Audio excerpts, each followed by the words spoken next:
It is something you'd find in comedy. A ref's exaggerated, flamboyant hip checking of an athlete in order to give him a flag, throwing the flag as high as he physically could, and calling it with great flourish so that everyone today would hear echoing across the land the name Tony Corrente, who should be suspended.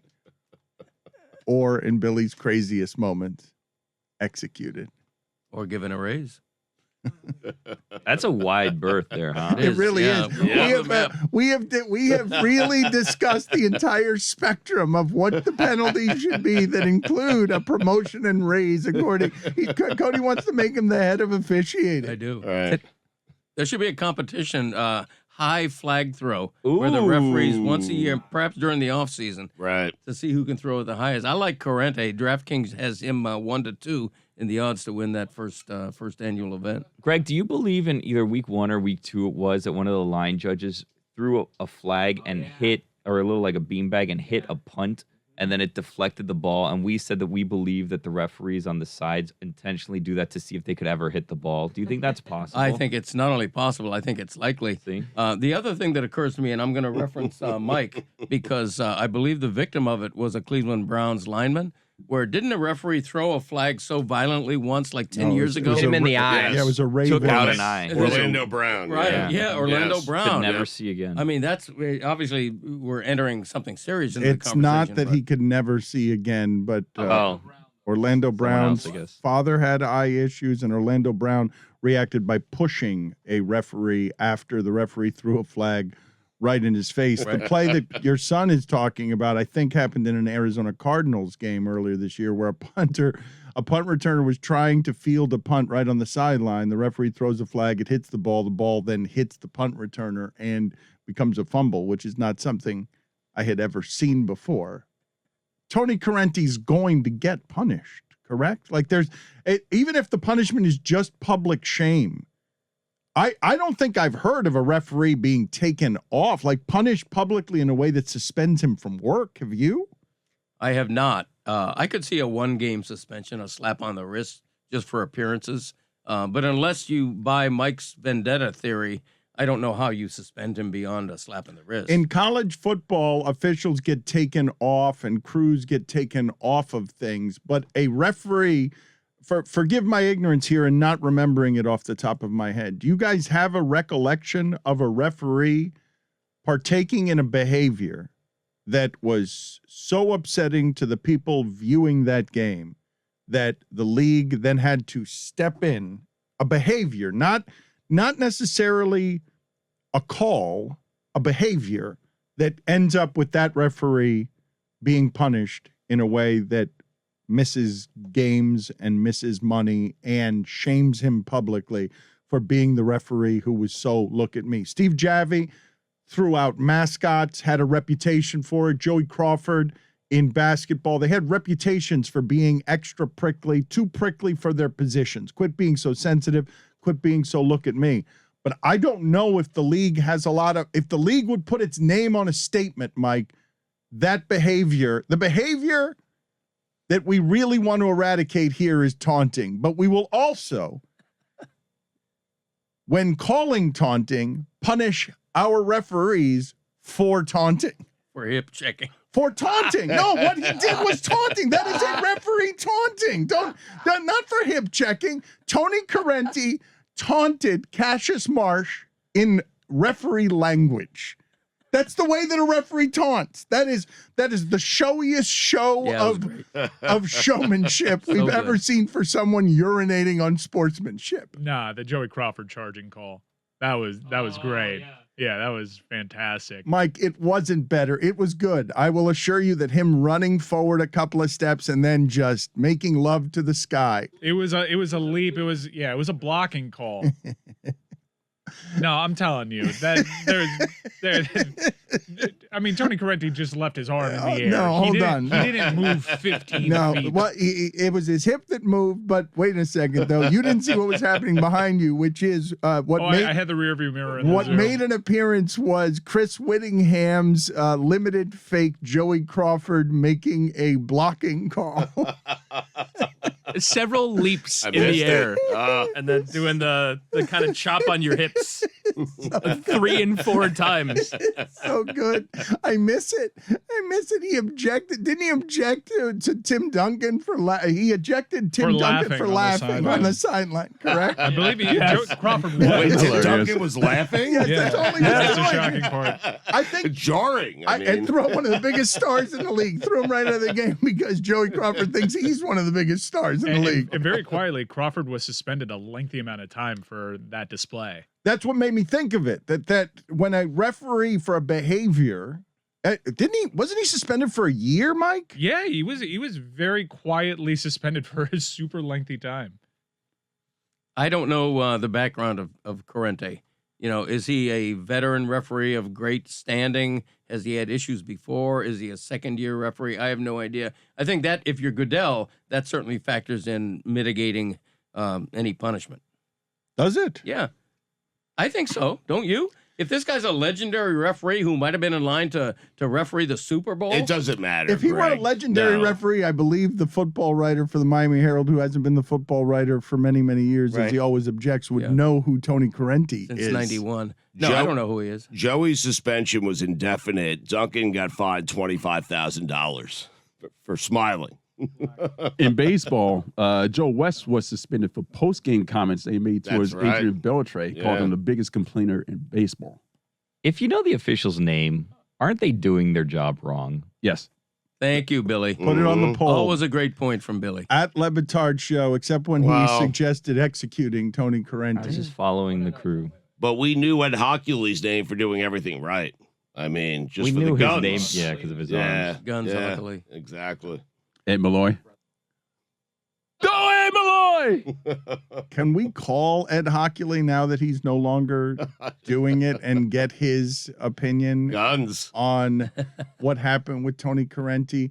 We have wandered off because of the Key and Peele skit that was that referee last night in Monday Night Football, and not talked about something that happened during the Heat game last night for the Denver Nuggets.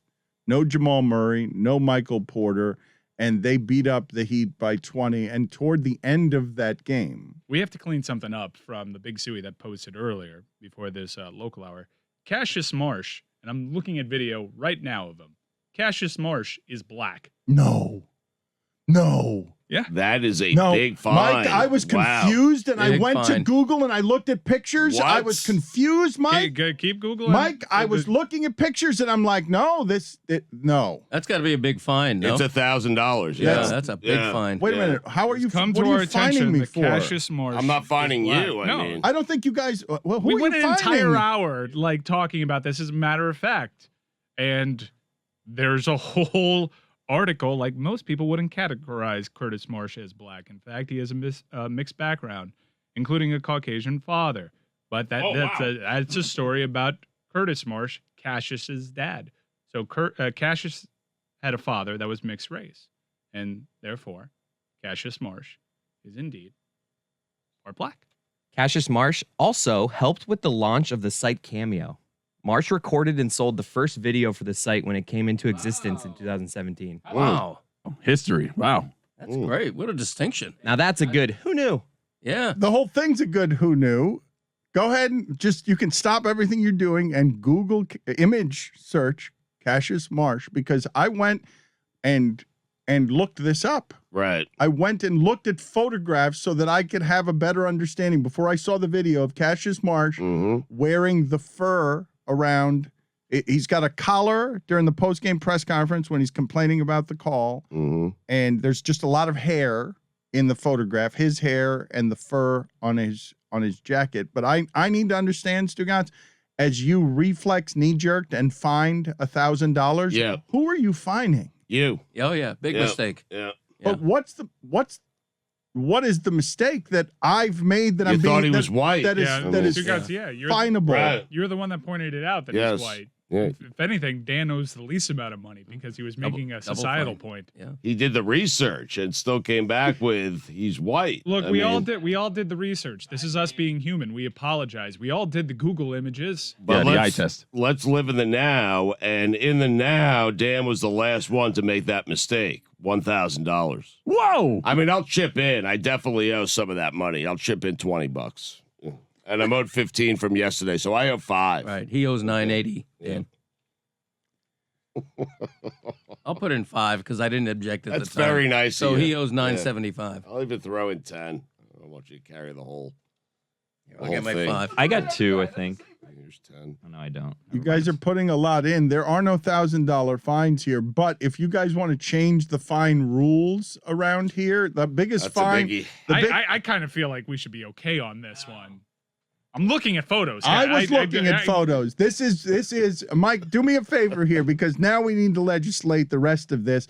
I need most famous moments we've had around here where Stugotz thought someone black was I mean, white he or had- someone white was he- black. he- Don't has- put this on me. I mean, He has blonde facial hair. mhm.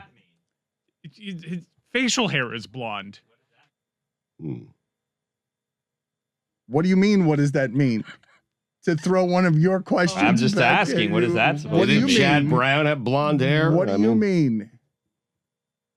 Again, Mike, can you get for me? Cisco had silver hair. I mean, Are what there are we saying are here? there multiple circumstances in which Stugotz has confused? We have the famous one. lashing out. We have the one. Well, I just want the history and the context for what you're. If you're going to suggest a record $1,000 fine, I'm if you're going to keep doing this game where your only move is to make the fines larger and larger until they're just too exorbitant. Tone 50. You did Bickerstaff, by the way. Oh, yeah, that's true. Well, Yeah, that's a we'll good go point. through Yeah. We'll go through the entire inventory. First, David Culley. What the the Texans doing? They lose Hopkins, Watson, and then in an attempt to try to impress Deshaun Watson and keep him, they hire a 65-year-old white head coach who's never coached before the NFL. Who is running that organization?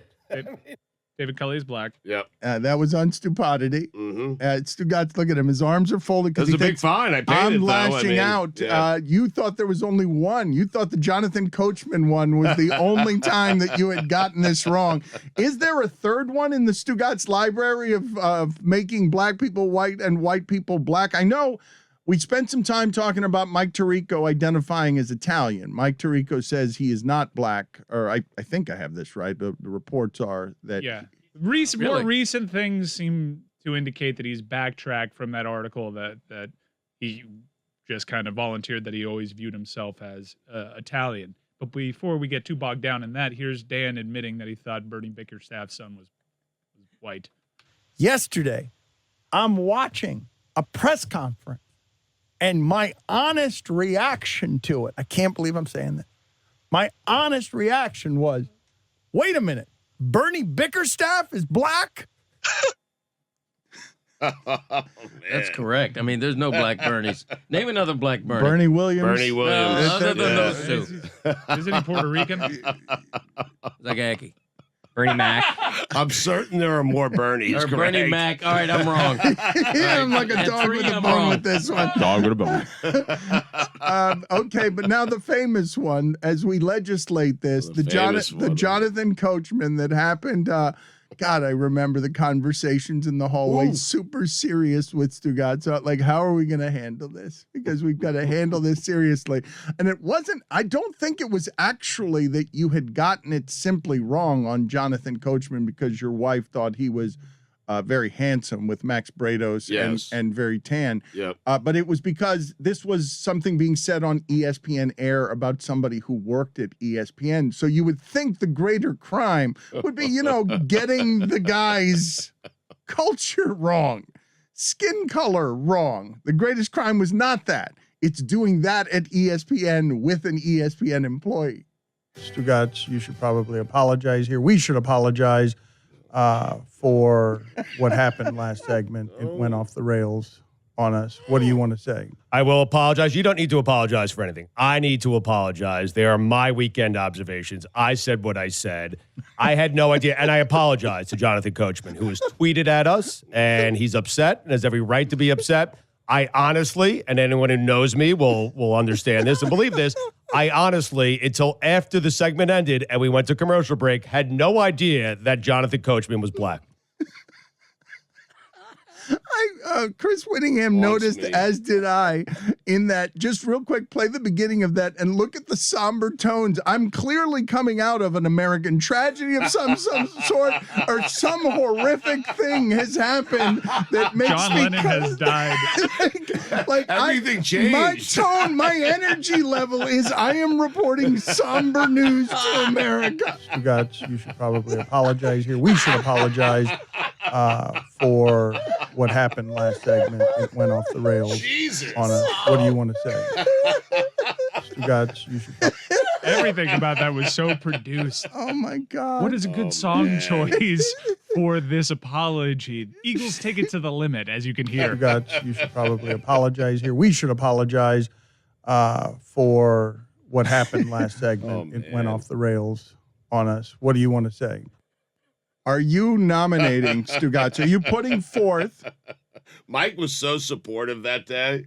I'll never forget. Like, we went to break, and Mike's like, that was an honest mistake. Just make an honest apology. That didn't feel honest. It felt canned. It was the Right. anyone that knows me Yes. line. That Yes. is Yeah, anyone who knows me can understand how this happens. I actually think he was dead on with that.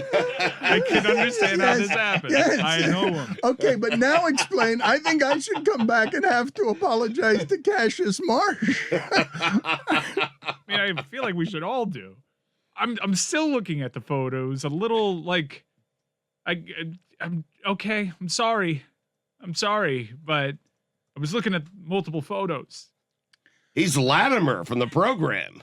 Yes, that's the other thing about it. It's that he is, with the face paint and everything else, he is playing into a stereotype of a white football player that we saw in the movie The Program, or late 90s movie. He looks just like Chris Long.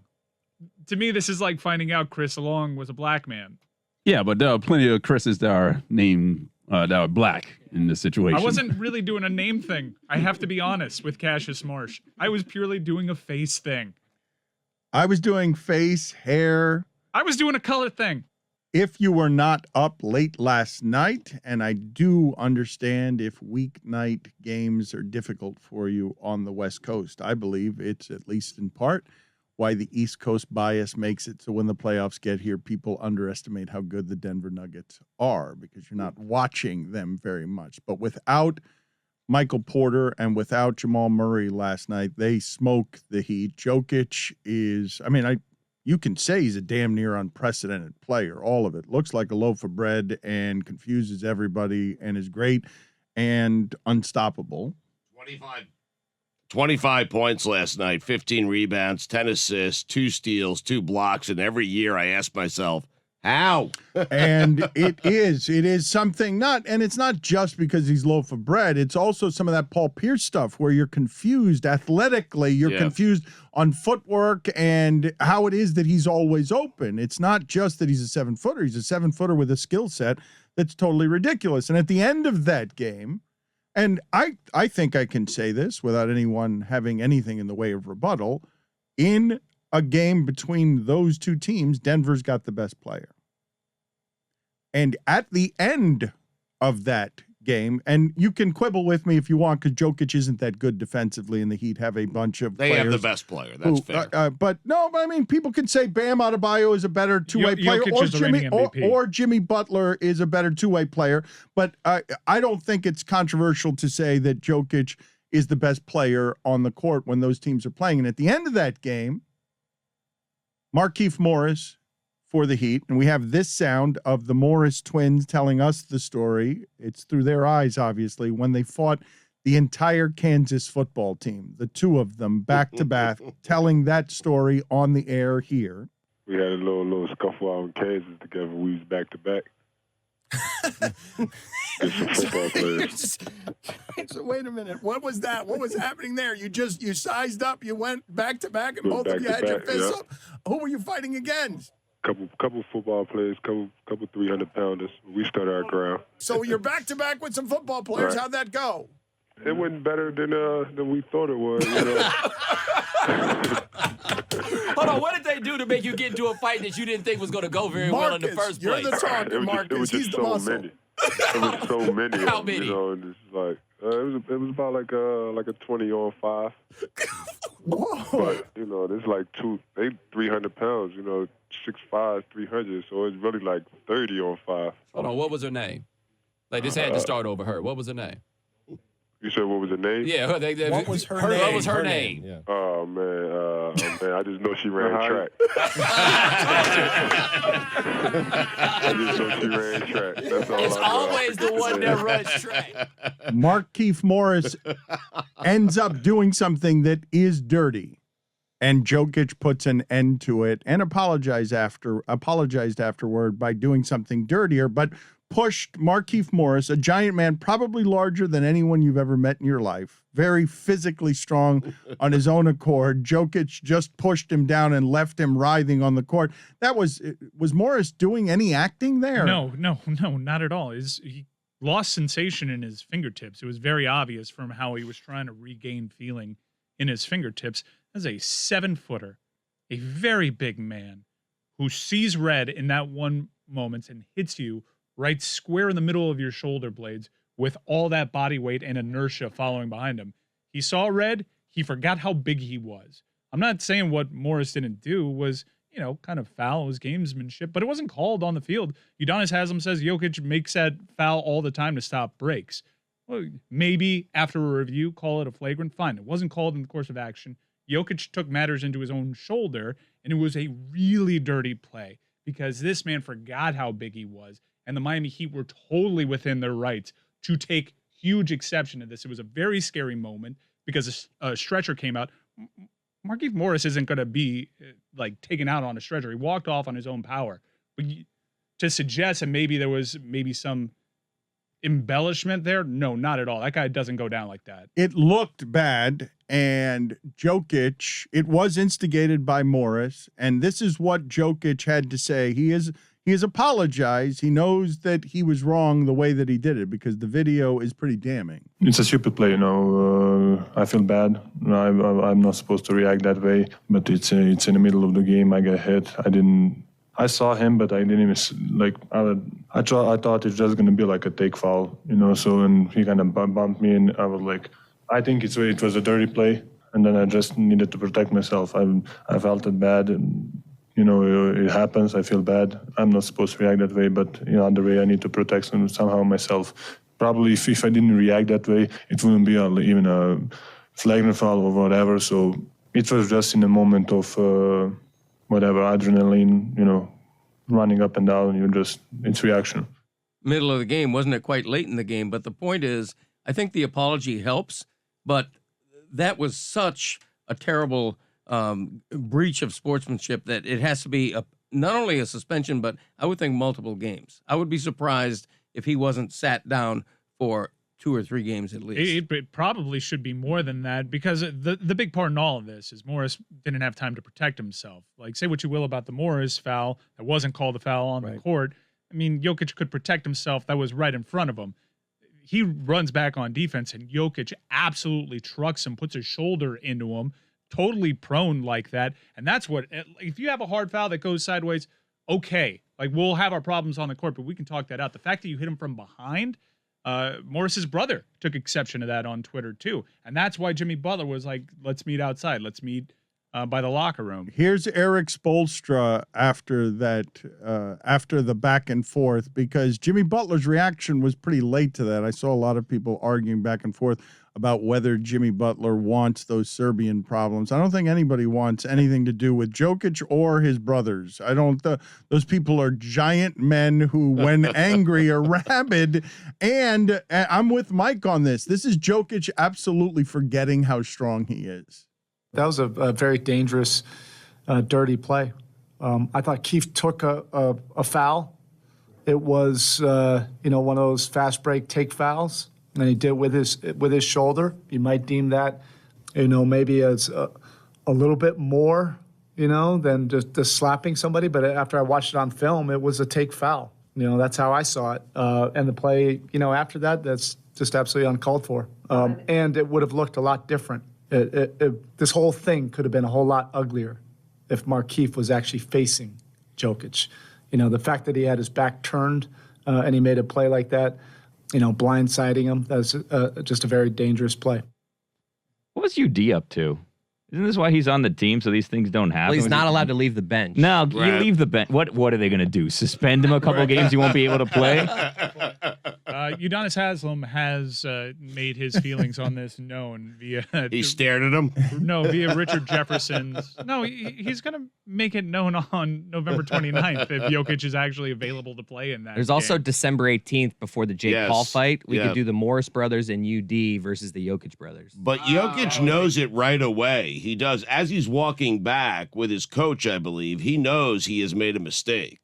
And then he apologizes afterwards. So suspend him for a couple of games and move on, right? It was hugely dangerous, and what Spo was alluding to there is it could be more dangerous if Morris knew it was coming, because then he knows the guys, he knows who the cut of Markieff Morris, and he knows who's on his bench, and that could have actually turned into an ugly brawl if Morris was actually able to get up off the floor in that moment. You say that, but I think basketball has, quiet as it's kept, done an extraordinary job since Malice at the Palace and suspending Amari Stoudemire and changing a playoff series because he stepped on a court and they ruined a championship chance. There is very little chance that you're going to see an ugly brawl in the NBA just because they seem to have eradicated that. Like the tensions that boil at those levels don't escalate anymore to meet me outside or any of that stuff. That it's all posturing in the NBA. It's not. It doesn't escate there I agree anymore. with you. The last fight that we saw was Ben Carmelo when he was a Nugget, like he threw a punch. Maybe that's one of the last times. No, the Miami Heat had an incident. But there aren't many. They're never what you're talking about there. What you're worried about the most there, Mike, is giant bodies doing more damage. Is a fight that is, instead of Jokić in that moment just doing some damage by not realizing his strength, now everyone fighting, and your customers, it's spilling into your customers, and these giant bodies, you suddenly realizing how strong all these human beings are. Like, that's the thing that the NBA eradicated that because they could not have the dangerous elements that go back to, Kermit Washington shattering the face of Rudy Tomjanovich a million years ago, because these people are just unbelievably strong. Serge Ibaka, he's had like 3 punches in his past, all with different teams, all with different victims. But why isn't UD out there fighting? It's a good point, Billy. Billy, it's a good point. You are bringing something up here. This is what UD is on the team for. Yeah. And Mike already has the date circled on when they play Denver again. And UD does do this stuff. Who did he do it to last time? It was Dwight Howard, right? Where he holds grudges across decades. Yeah, Dwight Howard had a super hard foul in the NBA Finals, and UD held the receipts. But he did it to Tyler Hansbrough too, and one time on a team plane, Dwayne Wade gave him a game ball in a game that UD didn't even play in because this is a comment from UD. This is him on the official record in Richard Jefferson's Instagram post. Jokić takes fouls on people like that all the time to stop the break. So I don't know what the big deal was. Secondly, I've been in my share of brawls, dishing and taking. You don't hit nobody in the back who is walking away after taking one. That's bullshit, and you're better than that, brah. Yeah. Legit. He's got that right on the mark. It's the blindside nature of it that was so offensive. Do you have UD having a list of vendettas and he will not leave the NBA until he's crossed them all off his list? Yes, it keeps it by his bedstand. UD, don't forget. I love the idea of the place for UD to make his statements being Richard Jefferson's Instagram. Quite the fall from grace. We're going from the T-shirts where you see blood dripping down UD's eyes to we're just going to make T-shirts of Richard Jefferson's Instagram now. I also feel, and this you guys probably recognize this, as some of you have been married for a decent amount of time. That apology, I would say, is the apology, the one from Jokić, that always gets people in trouble with their spouses. I'm sorry, but let me explain myself. I had to protect myself. If you just leave it at I'm sorry. Just say sorry. If you just leave it as I'm sorry and don't try to explain or defend your behavior. I learned that lesson so long ago, because man. Jokić is saying he's saying I had to protect myself. He was walking away from you. There was no need to protect yourself. You pushed him in the back. Yeah, the apology can never equivocate, well, especially when you're talking to your wife. But I've gotten out of 3 or 4 speeding tickets over the years. The cop doesn't want to hear any equivocation. You say to a cop, I'm sorry, officer. I realized I was probably going a little bit too fast. I apologize. Yep. That works. You play ball. Yeah, you play ball with the officer. Right. You're right. Yeah. Or you tell him you're Dan. Not I have to go to the bathroom. Not any excuse making. Your move. You think the best move with a police officer to get out of a ticket is an I'm sorry with no elaboration. Didn't you make up that you had like a lizard in your car once to get out of a ticket? I was just going to recall that because that happened. I was on the Seminole Indian Reservation. It was a Seminole officer, and I was driving erratically. I don't remember why, but my excuse was that there was one of those little iguanas or lizards that startled me, and he bought it. Thank you, officer. Appreciate that. Were you telling the truth or you were lying? Oh, it was a lie. A total lie. Yeah, totally. We've all done it. Yeah. It's just random enough, though. It's like hard to not believe it. Right. Exactly. It does sound. It sounds so. You didn't ridiculous. offer help or anything, Yes, or she, or yes. I just love that Cody has no earthly idea why he was driving erratically. The last time we circled the date against the Indiana Pacers, nothing came of it. Remember T.J. Warren and Jimmy Butler's altercation? Oh, that's right. Yeah. Shouting match, and Jimmy was shouting, "You're trash, bro." And we all circled the dates, and it was underwhelming. So I'm hoping Jokić brings back up to this one. I want to see those big Serbian brothers. I want a payoff. This is a legacy game for UD. He'll be defined He by should this start. moment. He should start and do the jump ball. Yep. Yeah. Kick him right in the groin. He's not jumping for that ball. It's like occasionally in hockey games when two teams have a history, Mhm. you'll see. Yeah. That's one of my favorite things in the sport. They Yeah. drop the puck, Yeah. and Drop everybody the drops slows. That's right. Yeah. It needs to be like that. Mm-hmm. What age is Udonis going to have to be for you guys to be like? Because Jokić, Don't do it. he's not a joke, Don't man. do that, Dan. He is Where not. Jokić wins that fight 10 years after UD dies. I mean, Even then. maybe. I like UD over Butler, though. If they're meeting by the bus after the game, I will take UD over Butler. I'm just saying, there's 100 pounds of difference there. There's. I mean, Jokić had no idea he could throw Markieff Morris that far. He had no idea. I don't think you want to be messing with any of the Jokićs. The brothers are rabid, and I don't think anybody wants any of those problems.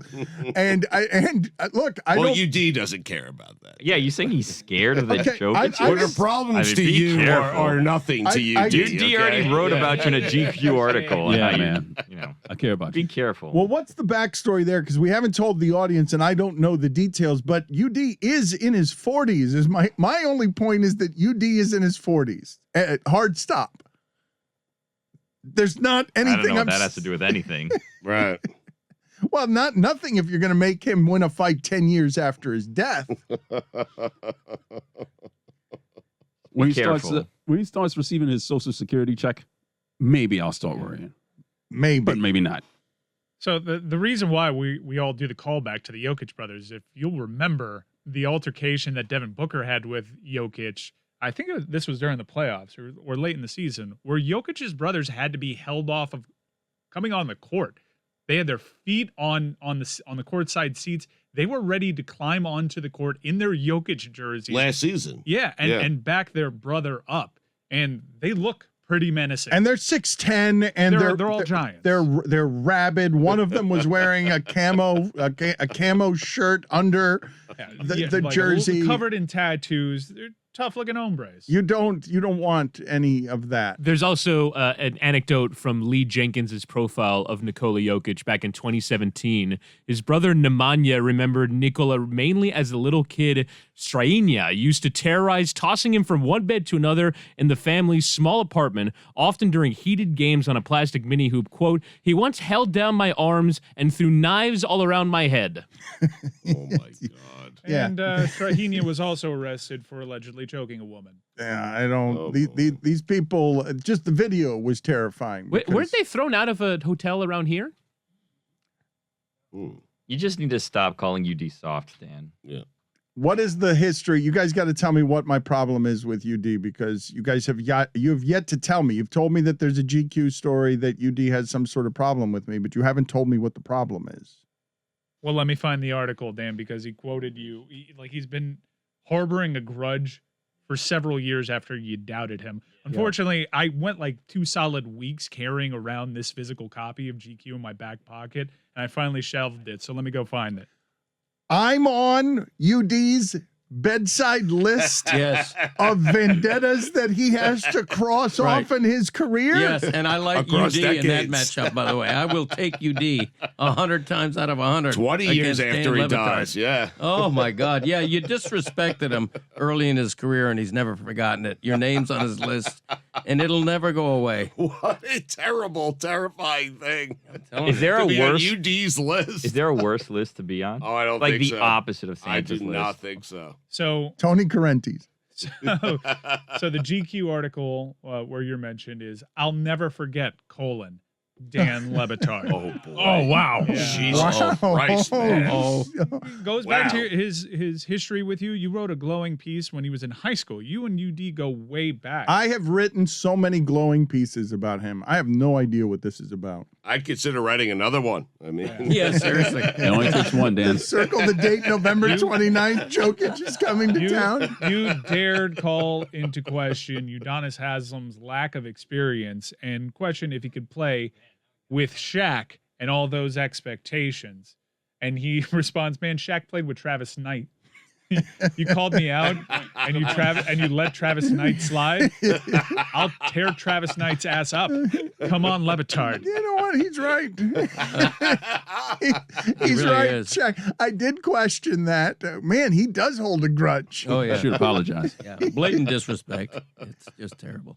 He's like an elephant. He never forgets. Yeah. And at a moment with you turned behind, Here your we back go. turned to him, Here he'll we gore go. you. Oh, I thought you were No, going to no. make an He's elephant like an fat elephant. joke. No, I he's thought like an that elephant. he that's had where set you himself were. up for it, right? Yeah. What happened? So you want to apologize for all of these transgressions, or What is the transgression that not think I thought Udonis Haslam was better than Travis Knight? It's not like what he was saying is Shaq could play with Travis Knight. How could he not play with me? But Travis Knight wasn't a very good center. That wasn't my point. Sort of, that's how you I shouldn't explain it. I should just apologize, right? Well, I and should for ju- the I'm sorry, the UD. Jokić thing, Just yeah. sorry. You think the Jokić brothers can beat him up? I mean, just Sorry. careful. Yeah, Do sorry. you think they come to that game? Yes. Yes. The Oh, Jokić absolutely. brothers come to Yes. that game? Yes. Oh, Yeah, he's going to need backup. Yes. On demand. Yes. I think you need to refuse service in this moment. Wait a minute. You can't have them in the stands. You can't have troublemakers in the stands. Are you coming out with saying the service. Heat should not let him in? Yeah, I'm saying That's like gonna make things that worse. can get really ugly if you let the Jokić brothers in there. If you plan on any sort of retaliation, because the second there's a hard foul, given their very recent history, I would think they'd get charged up. And you don't want them talking to other Heat fans in that lower bowl. It's just not a good look. They're not inconspicuous. When the Jokić brothers walk in, you know they're the Jokić brothers. It's the closest to the Wild West saloon that we had. Like when the two of them walk in and sit in their seats, you know who they are. The NBA will police this, but you got to think if it's not in that game, at some point there's going to be a pound of flesh, presumably taken from Jokic's arms because he's perpetually bleeding. The lower bowl's fine. You don't want him in Uptown. That's where Yeah, things for would sure. get dirty. Oh, yeah. Yeah, for No, sure. No, no. Lower bowl, they'll be screaming at empty seats. Yeah. Like Jordan Love's parents in the upper deck. You don't want that. Yeah, it was like a wide receiver that drops the ball because they're already looking upfield. That was what Tony Corrente was doing. He was telegraphing the flag, but he wasn't telegraphing like, you've done stuff already. It's going to be in addition to this hip check, but I know I'm going to make contact. so I can't hide from everyone else what is obviously me rigging this. And he reaches for the flags after he hip checks Cassius Marsh. And now that's 3 things Marsh has under his belt. And it's a taunt. Under his black belt. Yeah. It's unfortunate the NFL decided to have all these partnerships with gambling entities, sportsbook entities, such as our good partners over at DraftKings. I think they have 5. Our great partners over at DraftKings. They're family. They're family. They're not partners. They're family. And they have this super arbitrary rule that is totally in the hands of these officials. And it makes games seem even more rigged by officials. It's odd timing. They need to clean that up. And Corrente, with that hip check, he needs to be suspended. I would say that what you have in that league, no matter what your complaints are about the officiating, that league's blessing is also its curse. That these teams are so evenly matched and we have the ability with replay to just basically get these things a little bit too right with everything, that when there's a mistake by the officials, it ends up being too costly. That would have been a giant story last night if it hadn't impacted the result of the game. But when it impacts the result of the game, and then you get into the conversations of, wait a minute, is there a gambling link that I have to look at here? Because the part that you left out about the hip check and that Corrente had already decided that he was going to throw that flag no matter what, even if it meant he had to instigate contact. Like, that was an offensive foul on the referee. He initiated. He was James Harden. He initiated. He drew a charge. Marsh was moving. Marsh was moving. The NBA has outlawed what Tony Corrente tried to do, and I think you're being far too kind calling it a mistake. Tony Corrente meant to initiate contact with Cassius. I mean, all referee mistakes. I mean, how they get hyperanalyzed because these teams are so evenly matched and because the games are close and because when you affect the stakes on something that has big stakes with one of these calls, it's going to get more noticed. But you didn't even mention the most James Harden part of what he did. When he threw the flag so high, he was incredibly pleased with himself. He was holding the motion like a Steph Curry 3, like holding his hand up like, I am at the center of the spectacle. The spectacle is mine. Look at me. And the grace with which on NFL films, when they slow that down, it's going to be amazing. When they do the artistic cinematography that has the flag float through the sky, he threw the hell out of that flag. Yeah. It should be in slow motion at the hearing that Tony Corrente has at the NFL offices, because this isn't a mistake. This isn't a DPI. Browns have lost games against the Chargers with DPI. That shit happens. This was him going out of his way to initiate contact to further implicate a unsportsmanlike penalty on Cassius Marsh. It was bullshit what that guy did. What was he actually penalized for? Was it the roundhouse kick?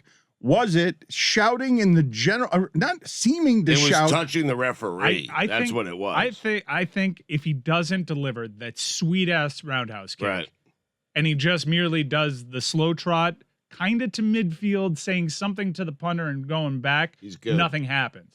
It's the kick, and now they're on to you. I enjoyed being introduced last night to Cassius Marsh when he took his helmet off, and you saw not just the mane of hair, but that he was also wearing something with an extraordinarily furry collar. He had the combination of hair and collar, looked a bit like a Viking. During the game, he spends a lot of time on his eye black. That is not something that is carefully administered, and it takes a lot of time. And it is exactly the guy, you knew him when you were 15 years old, the guy who was a little too into mixed martial arts and was doing roundhouse kicks around the neighborhood. He's been doing that since he was 15. I expect, I don't know about you, his mama calls him Cassius. I'm going to call him Cassius. I expected him to not be white.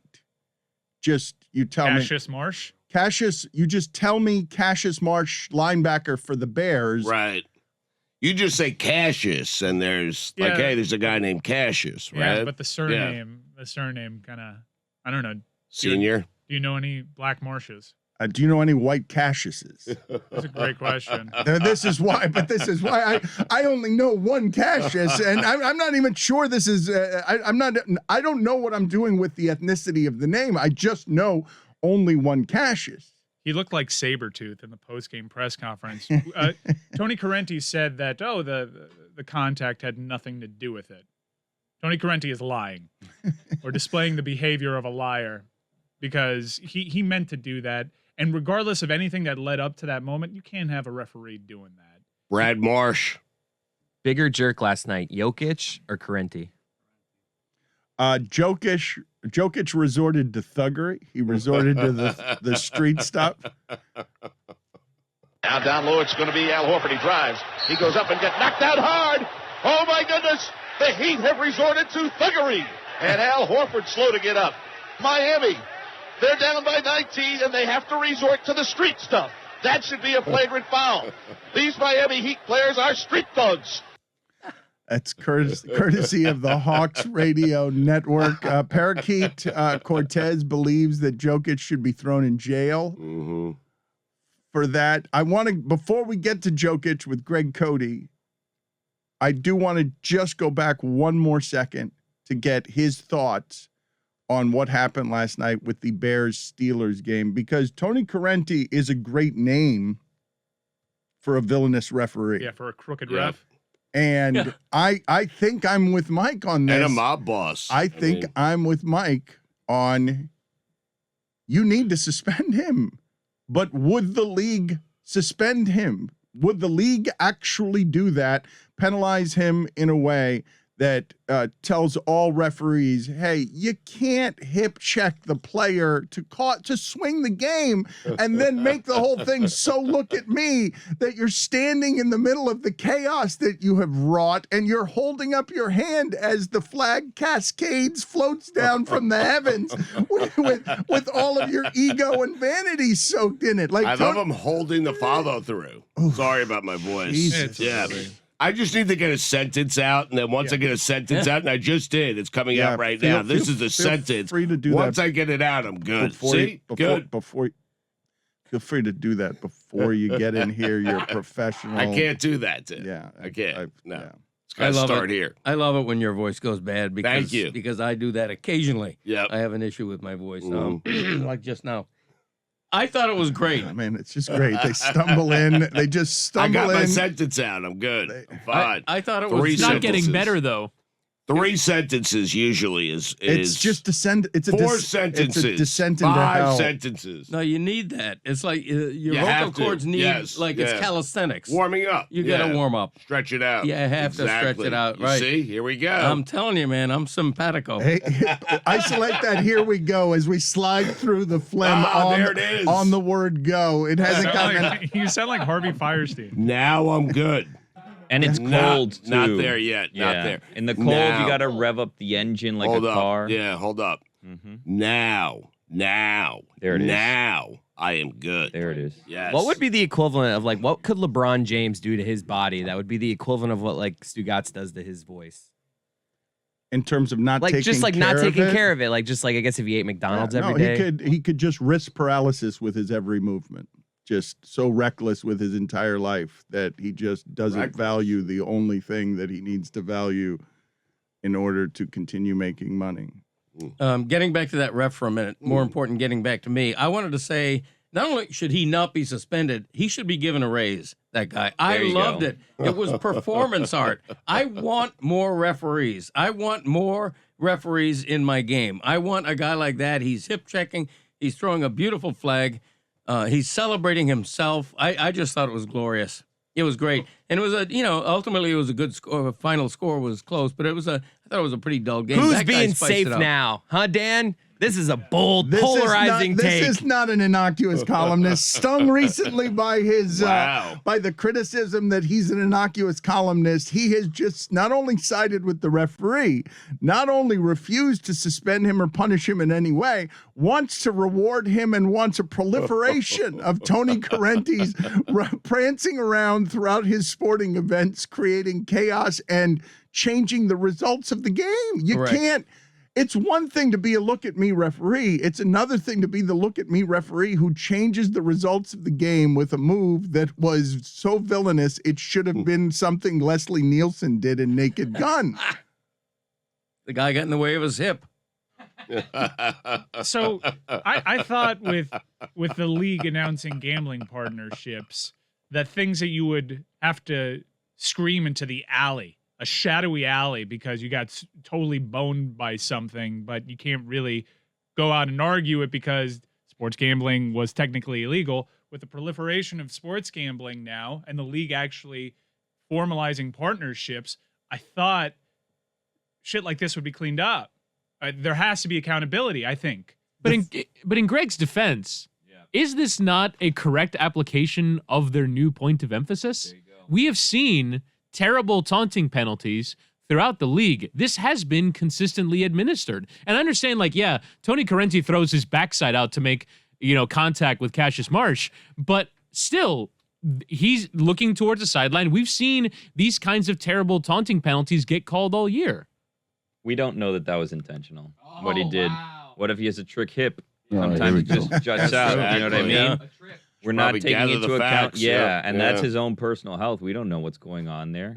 Are you to tell us that he can't flex his hip from time to time? I want to backtrack for a second because I did hear some announcers on Sunday really struggling, and one of them threw out Heine because people get scared in broadcasting around the backside. Now, you went in there with a lot of confidence, went right in there like a man who has in the past made whatever he's eliminated whatever trepidation he had around ass, Heine, took us, whatever it is that you wanted to say, whatever you have settled in on the confident backside is what you're going with that region, because I heard some announcers fighting over Heine, which I was not expecting this weekend. Can't use Heine in 2021. No. We have to retire Heine, surely. Unless you're talking about I almost said Redskins. About the Washington quarterback, You Taylor Heine. almost said just- it. yeah, you Good almost said thing it, you yeah. didn't say To it. Billy's point, Then you though, said it. do you guys ever have that hip issue where your hip's a little locked and you got to open up that leg a little bit? See? It might have happened. To Witty's point, They're ignoring us, Chris. Tony Corrente was already, towing that company line. It's a point of emphasis. Sorry, mornings are rough for me. Yeah, A little bit of Stugotz in everybody. Stretch it out, Yeah. Mike. Calisthenics. I had a Yeah. chest Here and tea. we Want some go. tea? Here we Uh, go. Here we yeah, I would go. love Here some we tea. go. Here we Okay. go. Do Here we something go. Here we go. Here we go. Now. Yes, there you go. Okay. So Tony Corrente Boom. was actually towing that company line. This is a point of emphasis. But if you've watched the NFL in recent weeks, they've been calling taunting a hell of a lot less than they were earlier on in the season because it went over like a lead balloon. You can't have a point of emphasis. It's entirely subjective and put even more power into the ref's hands, especially when we're watching at home and we don't know what's going on. If someone's lining up in the neutral zone, and if it's Robert Quinn doing it twice, I can see that. That can be a point of emphasis. You can't make a point of emphasis something that's entirely subjective when you've announced 5 gambling partnerships. They can, because they have. It is important to them, to the Wellington Maras of the world, to... You keep blaming Wellington Mara. It is his fault. That's his son. That's his son out He's the there. only one bothered by it. Wellington Mara, just for the record, is no Nepotism. longer with us. Wellington Mara. This is his spirit haunting us from the beyond through father his like son. son. Yep. And you've got to grant me that in giving it to Wellington Mara, it is the perfect comedic name to assign the No Fun League, because the two things that I saw brought up again and again, the two things when you see the outlandish moment of a referee appearing, whether he's got a trick hip or not, to instigate contact so he can throw a flag high in the air and hold his form on the follow through and decide that game. The two things that I heard more than any other were the complaint of, you have to be kidding me, deciding a game with No Fun League taunt as the call, combined with the gambling element. Those are the two things that people were immediately going to And one of them you really don't want around football. This is why Goodell was a follower, not a leader on gambling. He waited for all the other leagues to be aggressive with this, and they like money in football. And he's like, no, we'll sit out that oil well, largely sit it out until we get permission from everybody else because we're the most conservative league, and our fans might want to moralize around the sport.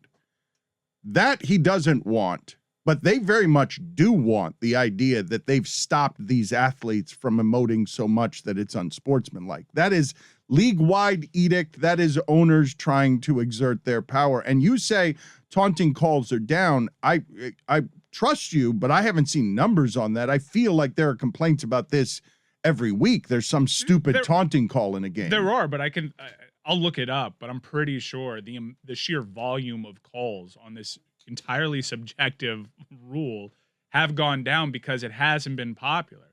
For people watching at home, it's been hard to follow. And I hate to be like the gambling guy on it, but I was resigned to the fact that this shit happens and it's a bad beat. But it's a dawn of a new day. It's legal now. We can talk about it. You're advertising with it. You want people to go to DraftKings. You've signed billion-dollar deals. So this is the penalty for all of that, is accountability. You can't have a referee doing that. Even if gambling isn't there, you cannot have a referee initiating contact. And I'm not even talking about the bullshit that led up to that.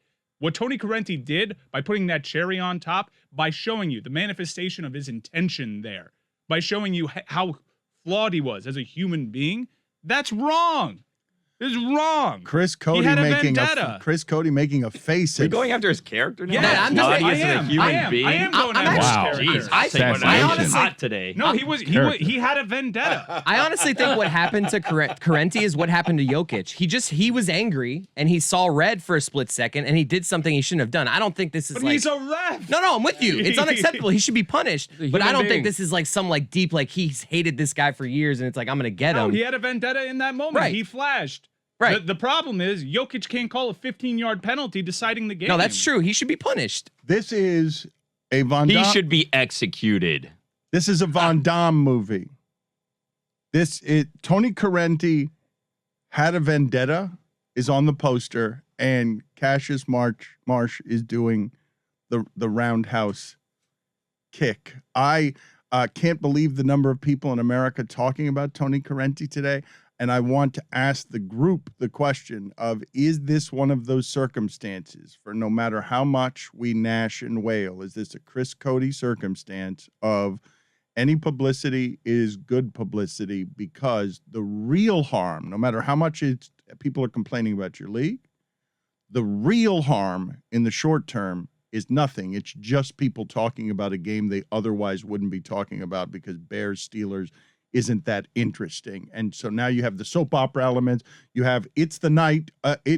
Mike Tomlin got his 150th win last night. He's one of only 20 coaches to do that. The Steelers have a great streak, 19 straight Monday night wins. What a great feeling for a fan base to keep tuning in on Monday night and your team always wins. But those are two teams that are not going to win the Super Bowl. We don't know much about football.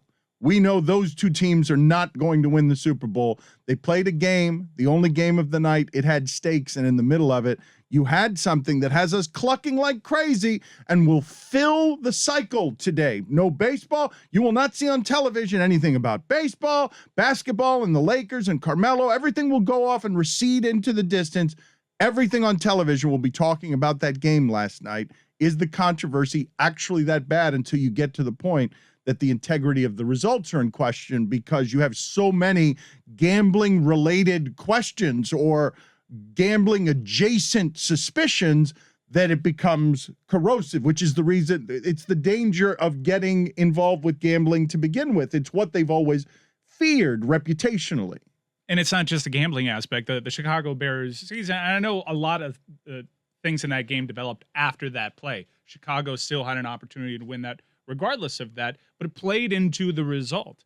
And forget the gambling. You just had a 53-man roster break their bodies on a Monday night, have a short week turnaround, laid it all out there, and could have potentially had a win at Pittsburgh, at Heinz Field, which would have been massive for their season in a hotly contested NFC playoff chase. And it was just ruined basically by a vendetta. We have the video. It's irrefutable. And also to the point that Mike brought up earlier about the taunting penalties being down, there were 11 in the first 2 weeks of the season, and in an AP story in October, they referenced there were only 3 in weeks 3 through 5 of the season. So they are down. Troy Vincent gave a quote to the story saying, coaches are liking where this is trending. The players aren't doing this anymore. They're keeping it in mind. So it's a point of emphasis early, as they often are, but it has decreased since. I think Mike and I define vendetta differently. Yeah, when he says basically a vendetta, that's a lesser Von Damme you movie. think a vendetta is like a more long-term... Yes. Yeah. He got emotional. He got emotional in that moment, and he let his emotions get him, and he did something he shouldn't have done. Like, I think that's indisputable. It's ridiculous. I think it's from the evidence that we've seen, it's totally plausible that they saw this roundhouse kick and been like, well, is that taunting? Because we've never seen that It's before. obviously taunting. But we didn't pull the flag there. So now let's just lock in on him. He chattered some, but is that enough? Nah, let's have him bump into me, but I'll initiate contact. Boom, dead to rights. The 2 definitions for vendetta, the first one is a blood feud. The second one is a prolonged bitter quarrel. Okay. Yeah, Long term, man. It's a bit longer term than the 20 seconds that it takes for a football play to develop. But he's right. No, but he's right in this. He's right in this. It is longer term in that he was holding on to it since the roundhouse kick. So it was longer term. Like, he should have just thrown the flag. I don't think anybody would have said, if a guy does a roundhouse kick and they throw a flag, I think a lot of people would have said, that's wrong. You shouldn't have probably flagged that, but I understand. It's way too showy given where it is that your league is on this stuff, but he needed something that was more unimpeachable, and so he threw his hip in there. Right. And you don't believe, when you said, you didn't finish your thought, you said, what's ridiculous? Well, the idea of saying there's a vendetta, if there's a vendetta there, it's a little micro mini vendetta that fostered over the previous 30 seconds or whatever. I just think that there's more. Flags are an issue. Witty, I'd be interested to find out if flags in general are up in the NFL, let alone taunting, because it seems like they are. Not so interested that you would ever look it up yourself, right? Right, Yeah, exactly. Well, we trust Witty. But it seems like they are, and I find the NFL increasingly unwatchable. And here's why. What? Wow, all the primetime games have delivered. I know. What? Listen, here's why. Innocuous this. When your team makes a big play, when your team completes a 49-yard pass, you hold your breath before you cheer because you're waiting for that flag. Flags have stultified the NFL. I think it's ridiculous. Big plays are called back by motion penalties, and a guy jumped by an inch. It's something's wrong with football. I understand what you're saying. I wasn't expecting you to stick the landing, but I understand. Wait a minute. What do you mean something's wrong with football? Because they rob the emotion away from you. There's no flow to the game. There's too many flags. That's what I mean. Guillermo, put it on the poll. Have you ever used the word stultified? Guillermo, so you called for his execution because you... Well, we're all saying things today. I figured let's just get there already, No one more than Cody, though, until you did one-up him while suggesting that we should execute Tony Corrente. Yeah. I did think that I won't go that far. I might go life in prison. Definitely not execution. It's early still. We can get you there. Thank you. He's made football unwatchable. He essentially killed a sport for you. Greg, unwatchable? Like, I understand complaining about the flags. You're making a good point. I believe a lot of people are bothered by you're always waiting. Is that little yellow thing going to show up in the corner of my screen? It's not even the flag. It's just the graphic. Yes. And is the television graphic going to put a yellow flag? Maybe they should just get rid of the graphic. You're just not soccer guys. Because soccer, I can't celebrate anything in soccer anymore because of VAR. It was bad enough with the offside flag. I have never celebrated a goal more than when Chelsea equalized in the FA Cup. And like 2 minutes later, there was an offside flag and the goal was taken away. That's hard. The flag, we're predisposed in the NFL to always look at the bottom, that bottom liner, to see if the flag graphic's going to come up. Exactly. What are the stops on this, though? Because we've talked before, and I've told you guys before, that going back to when this rule change started, I believe, Greg Cody, it had to do with a Vinny Testaverde play that Vinny Testaverde at quarterback, it was a goal line play, and clearly at the end of that game, the wrong team had won because the referees had gotten it wrong on the field. And the advancements that came after that were so far-reaching that we now are microscopically officiating these games from every single angle while, and this part's always interesting, you've got, technically, you're getting it so very right here, but Mike, all over the field, you have subjectivities. So you're saying you can't make one rule subjective, but every play, there's somebody holding somebody else, and all of it subjective. So you have what I'm saying on these isolated instances of getting it more accurate. I've been complaining about this is too much. This is too much. When you have, you're trying to get it more and more accurate, but you have subjective all over the field, pass interference, everywhere else you've got subjective. And here you're trying to get it too specific. But I don't go all the way, Greg, to unwatchable or ruining my viewing experience. You're still watching all of this. You're bothered by it, but nobody's doing unwatchable on this. Nobody's doing unwatchable on, even if I tell you today that there are gambling suspicions all around what Tony Corrente did. Right. Unwatchable is hyperbole for dramatic effect. I give you that. But the thing about officiating is, did the flag directly affect the play? My complaint is that don't call what may or may not be a holding penalty unless it prevented a sack, unless it opened up a hole for that running back. If it was peripheral to the result of the play, why are you calling it? If there's a completion downfield and it's negated because an offensive lineman was 5.5 yards downfield instead of the limit of 5, why are you calling that? It did not affect the play in any way whatsoever. I just think there are too many superfluous penalties that need not be called. An overwhelming part of our audience does not wager on these games. So we're harping on one little isolated part, not little, but an isolated part of a game that was actually terrific. Justin Fields had moments. It's just unfortunate that we're talking about this. And while I agree with you, a lot on that field is subjective. Taunting specifically appears to be the most subjective. And also, as a viewer at home, the hardest for me to decipher whether an illegality has happened. It is one of the places, and you've heard me complain about this with dress codes in the NBA or in the NFL with do-rags, where the rules are meant to be for everybody, but you know that they're fining Quentin Richardson when he's wearing a collarless shirt, and they're not even noticing the games that go by that Stan Van Gundy is wearing a collarless shirt. This is a very subtle place where the power, which is almost exclusively white, and the arm of enforcement of referees that is meant to be doing the work of the white owners, they are eradicating from the game something that largely the white customer and consumer is the one moralizing about, because this is what's happening here in trying to get rid of the taunting and having an idea of sportsmanship that might not be everybody's idea of sportsmanship. Just want to be clear. Cassius Marsh is white. Helpful, like you were going down a path, and I was still doing that. I thought he was black. Yeah, because Cassius. He's not. He's white. What I'm saying is the rule overseeing everything. I'm not saying that this is being done to Cassius Marsh because he's black or white. I'm saying the people making the rules are the brethren of Wellington Mara, who isolated and identified a problem that wasn't actually there. Nobody was complaining about that except the people in the room making that rule.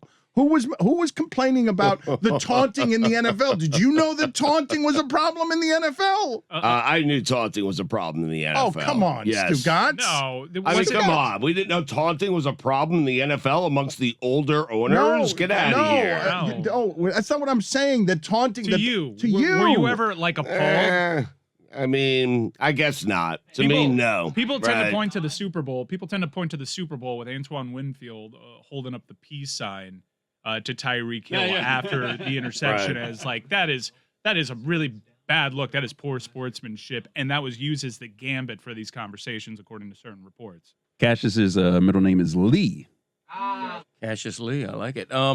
Taunting has to be very extreme to be called, in my opinion. If it's obvious, if it's totally offensive, you call it. If it's borderline, it's not taunting, it's showmanship.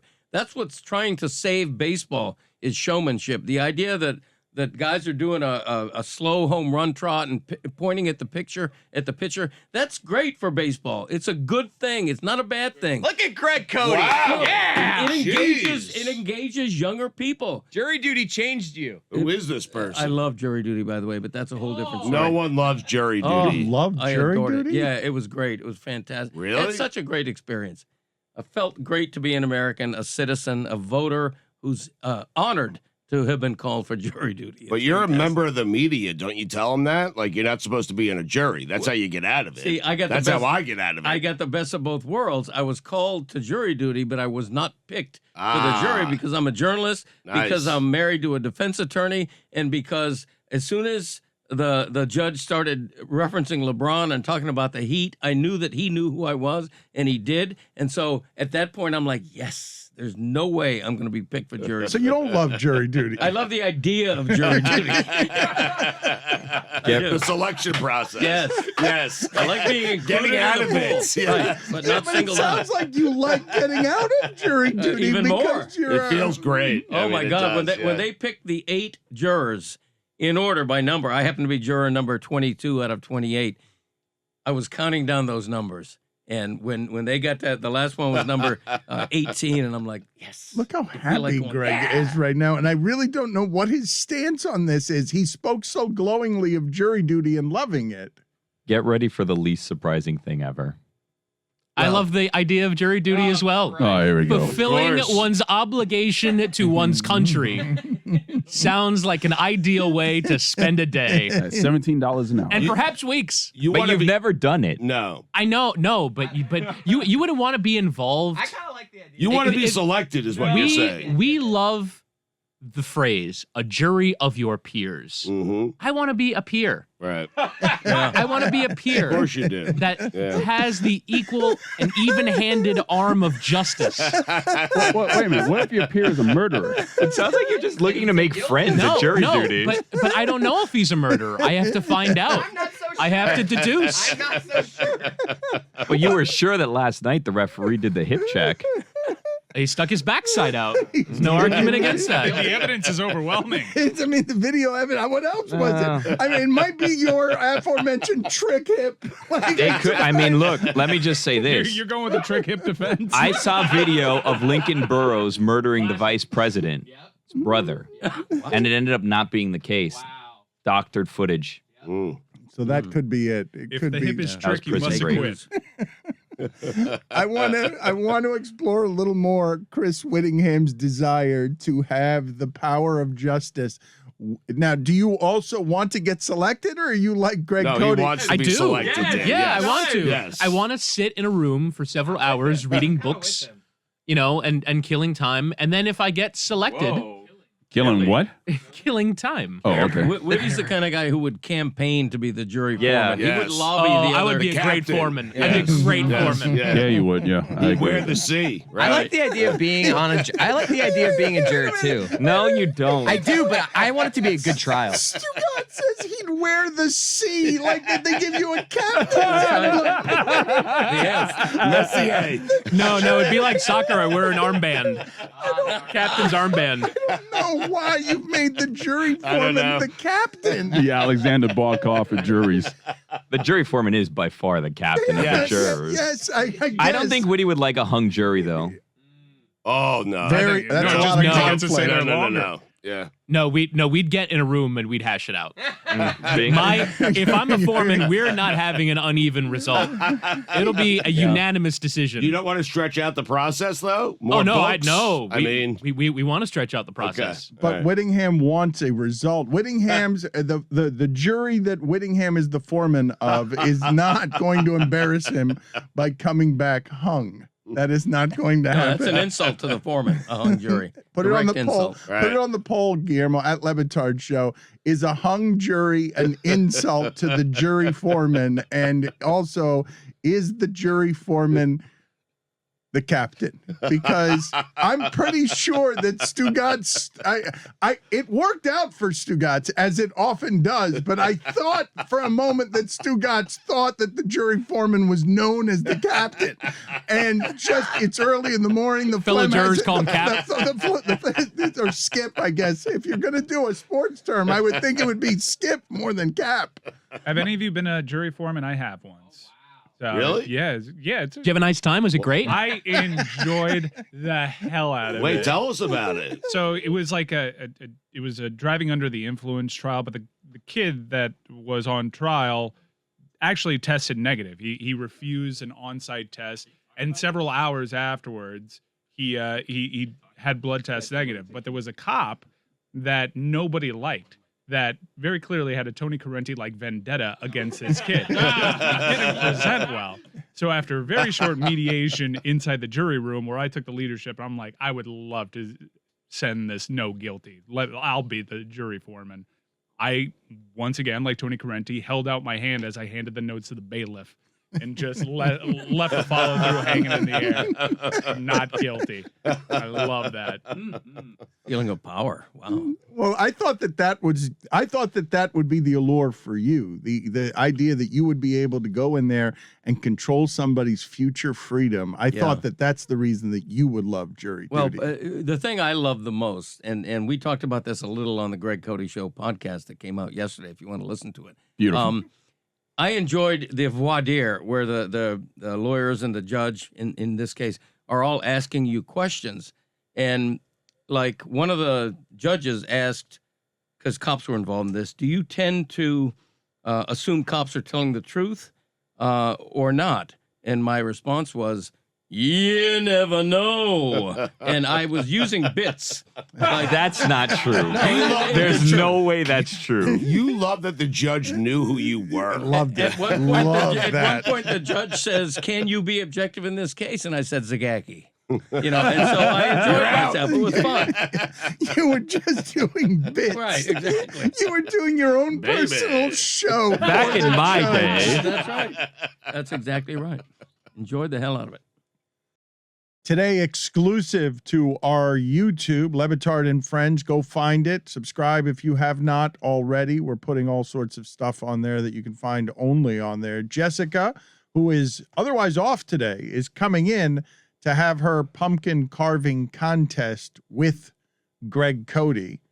And Greg Cody, before we get to Ron Magill, is somebody who wants you to check out his podcast, The Greg Cody Show, featuring Greg Cody, where I believe, and I'd like to get his viewpoint on this, that he again did what he did to us in New York, which is once he got on stage, felt the love, dropped into the narcissism, forgot everything that he was supposed to do, and just sort of didn't notice that the crowd was dying in front of him on the microphone, just kept churning through it. And then me and Mike Ryan saw the horrified look on his son's face. Someone rescue my father, because he's going to do another 7 minutes without noticing that the crowd has gone The down. best part about that is I don't know. I think that is what he had planned. I don't even know if, which is, it kind of makes it worse for him. And it kind of leads to his narcissism. It's just like, let me talk about me. Greg, when you get like that, do you even notice there is a crowd? Like, what happens there? Do you forget there's a crowd? Yeah, I go into a zone. But I'll tell you what, thank you for those comments, because it was a fantastic audience. I killed it on stage. They were chanting my name before and after my appearance. It was fantastic. It's true that I was cut off prematurely. It was almost like a modern-day hard net workout. I had plenty of material. Some of the material I couldn't get to, I do say on the new podcast, including something public, pumpkin carving related. So you'll want to listen to that podcast. Great tease. Thank you. Excellent, excellent tease. Let's go back to New York. When we did an event in New York, we rehearsed it. We had dry runs. And then Greg Cody, who was supposed to come out and find his mark and just make some jokes, New York jokes, Instead, he just decided to spread his arms and enjoy the applause. We had rehearsals, and he shows up, and some of us did. Asshole. Sorry. Yeah, and Greg was supposed to start the show, get us started off with a big fun surprise that we Longest practiced rehearsals ever. before the show. Longest rehearsal ever. This was the longest part of a long rehearsal. They were really long. It was like 8 hours for a 90-minute It was show. absurd. We were forever. We were Luckily, there were talking to donuts. the crew, and they're like, "This always takes 45 minutes. I don't know why this is taking." And then they were so like, long." "Let's order lunch," and we're like, "Can we just finish this? Yeah, so we we'll had go to get take our a- own lunch." a We like waited union an break. hour for lunch. Yeah, it was a union thing. They were to blame, and I Like, can't we love. just I'm all pro finish? union. Don't get me wrong. And after all that practice, Greg Cody just blew the entrance of the show, and we had to start over. Ladies and gentlemen. Yes. Actually, no, not yes. It's just gentlemen, because this is an unrelenting ocean of sausage I'm looking at. Gentlemen, may I present to you Greg Cody.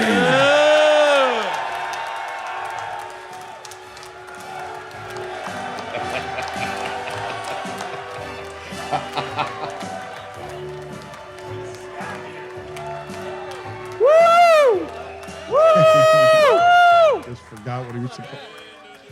Wow.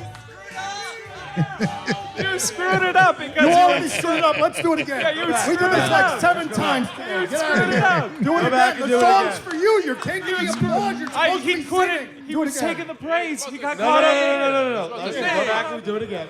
What we rehearsed. We did it like 7 times today. He got it wrong Greg, every are you attending time. a Laker game tonight? Oh my God. Go. Do it again. Don't walk from it. Ladies and gentlemen. Just gentlemen. Greg Cody. You nailed it the second time. Look how he's just got a giant smile on his face, just remembering what it was The like. song is yours. Start spreading the news. I'm grieving today. So good. Because Zion won't be part of it. New York. New York. That was a glorious evening. That's great. What? Soon? You wanted that sorry. second round of applause, didn't Not you? a helpful voice in the bunch there, Greg. You noticed that? You know what? I power through it. You know, the first time they started the music too soon, they rushed my cue. But the second time, I was there, man. If you're going to rehearse, do it in front of a live audience. You know what I'm saying? That's right. Right. Make Yeah. it feel like the actual thing. Incredible. Sorry, Mike. What is your line on I show up, man? I come here, man? Come here, man. Yeah. Greg just gave us the equivalent. I was there, man. I shoulder through it. It's the best you can do when you do it with Greg Cody and Stugotz. If they show up, that's them clearing the bar. It's like the football coaches always say, the greatest ability is availability. I'm not promising excellence. What I'm promising is I'm going to be there. I'll be there. Okay, and so your son was worried about putting you on at 10:30. How many Miller Lights? How responsible are you for the enormity of that VIP bill? Oh, luckily there were some fans of the show who were buying me Miller Lights, which I didn't ask for, but that was a fantastic surprise. I was a little worried you scheduled me so late in the show. I will say that, but I minded my P's and Q's. As my wife will tell you, I was fine to drive home. I killed the set. I mean, that was acclaimed. Variety did a piece on my 6 minutes up there. And, it was just great. The whole evening was fantastic. Chris, why does he remember this so differently than we remember? Why does he remember his set so differently than we remember his set? Because they were chanting his name. So That's just it. in his mind, on the front end and back end, he heard chanting. So he's like, what? I crushed it. Yep. They liked it. And he kind of did. He's like Stugotz. He always wins. Mhm. He went up there and just in a monotone, hello, my wife didn't want me. And it's just like, and the crowd loves it. They just eat out of his hand. Well, it was a me sandwich. There were Cody chants front and back. It was Right. just, Who cares about what's in the middle? I mean, it was pretty good. And a lot He of was the just material. getting to the good stuff, right? Yeah, a lot of the material I didn't get to because I was bum rushed off the stage. Right. What you can find in the Greg Cody Show featuring Greg Right, with Cody, Greg Cody, out right. today, which I will never advertise under any circumstances, and will have no reasons to ever send you there. It may be our best episode yet. Check it out. The Greg Cody Show with Greg Cody. You have a question for Ron Magill, who's been patiently sitting here listening to your yammering from his office. We are, again, grateful that Ron Magill makes this one of the most popular segments that we have around here, and we encourage you, if you want your help or your money, your care for the animals, to go straight to the animals without getting clogged up in bureaucracy. We encourage you to check out the Ron Magill Endowment. Just find it on Google. It's easy to find. Ron, I do have a question, and this headline really surprised me. Florida manatees dying in record numbers amid food scarcity. It surprises me because they're herbivores, and isn't the food readily available? What's going on? No, it's not readily available. That's the problem. They are herbivores, but the main part of their food is seagrass. And we're having these massive seagrass die-offs. You know, when you talk about things like in Biscayne Bay, the fertilizers, the pollutants that are going into the water are causing these massive seagrass die-offs. And that's leading to starvation for manatees. That's what they're dying of. It's really sad. Ron, when you look at the things that we're doing to the environment and the way that we're harming the animal kingdom, you imagine what kind of things are going to happen in 10 years, 15 years that you see off in the distance that you're already getting heartbroken by because you know we're not going to correct it? Well, you know, emissions are one thing. Pollutants in the sky, you know, our carbon footprint is so huge now. So what we're doing is we're losing species. I mean, at an astronomical rate. They're talking about in the next 50 years, we can lose 1 million species. And Dan, when you think about it, you know, every species is connected to us in one way or another. That's why they call it the web of life. And you might not notice, you know, an insect disappears here, but if that insect is a pollinator for a fruit that you like to eat, and all of a sudden that fruit's not being produced because there's no pollinator producing it, it has a domino effect. I mean, so many animals depend on so many different animals, and we depend on all those animals. So when you talk about 1 million species being extinct in the next 50 years, that's astronomical. That's bigger. That's a faster extinction rate than the time of the dinosaurs. And that's horrific. I mean, development, you look at development, you know, the human population is growing and growing. People are moving in developing areas. You know, I think direct influence on us is going to be things just like as simple as fresh water, just drinkable, potable, fresh water. People don't realize that many countries around the world don't have that. And I worry that the U.S. may be one of those countries that's going to have challenges regarding clean drinking water just because of what we're doing to our water bodies. You know, but I don't want to get into all that really depressing stuff. This show is a happy show. I just heard freaking Cody singing New York, New York. And then we're going down to this. It's depressing. Thank you, Ron. Appreciate that. I do have a quick follow-up about the manatees because I love manatees. They're so lovable and gentle. What is the solution to this food scarcity? Because it seems like there must be something being done or that could be done. There are things being done. You know, Audubon is working a lot with the state of Florida. They're trying to work with the sugar industry, a lot of the big agricultural industries to try to alter the way they're using their fertilizers so the runoff isn't causing these incredible die-offs in the bay. You know, these are all people that are all trying to survive. I don't want to paint like sugar as the bad people. These are not bad people. Everybody's trying to survive. We've got to make compromises. So the state is now working to, you know, we're trying to do these big messages to people. Don't be fertilizing your lawns and such in the summertime when you have all the rains that cause the runoffs into the bay. Because when all these fertilizers, all these you know, additives that we're adding to our land are leaching into the water, that's what's causing the die-offs of the seagrass. And that leads to the, you know, the starvation of the manatee. So it's just a matter of education, getting people to understand that, you know, by making these small changes can lead to big results in the end. But we've all got to do it. Everybody's got to get involved. And that's, you know, it's a tough thing. Money, unfortunately, is the great corrupter. And people look at the instant gratification of how much money you're making by what you're doing right now and not worried about what it leads to down the line. Ron, which animal is the best singer? I would say it's probably the lyrebird. Listen to the lyrebird. It is a bird that can make so many different types of sounds and imitate all kinds of sounds and sing so beautifully. I mean, you know, the best singer, of course, is going to be a bird, unless you want to go into the sperm whale. I mean, the sperm whale, the song, not the sperm whale, the humpback whale. If you want to listen to the song of the humpback whale, it's intoxicating. I've been very fortunate to actually hear it live in the water. It's an intoxicating sound. It takes you to another dimension. It really is amazing. You recreate sounds all the time here. You're not a piano bar, but you can't. Usually, if you can do the sound, you just do it. You don't have even comparable on how awe-inspiring that sound is. The lyrebird? No, I mean the humpback whale. You know, everybody's heard it sound.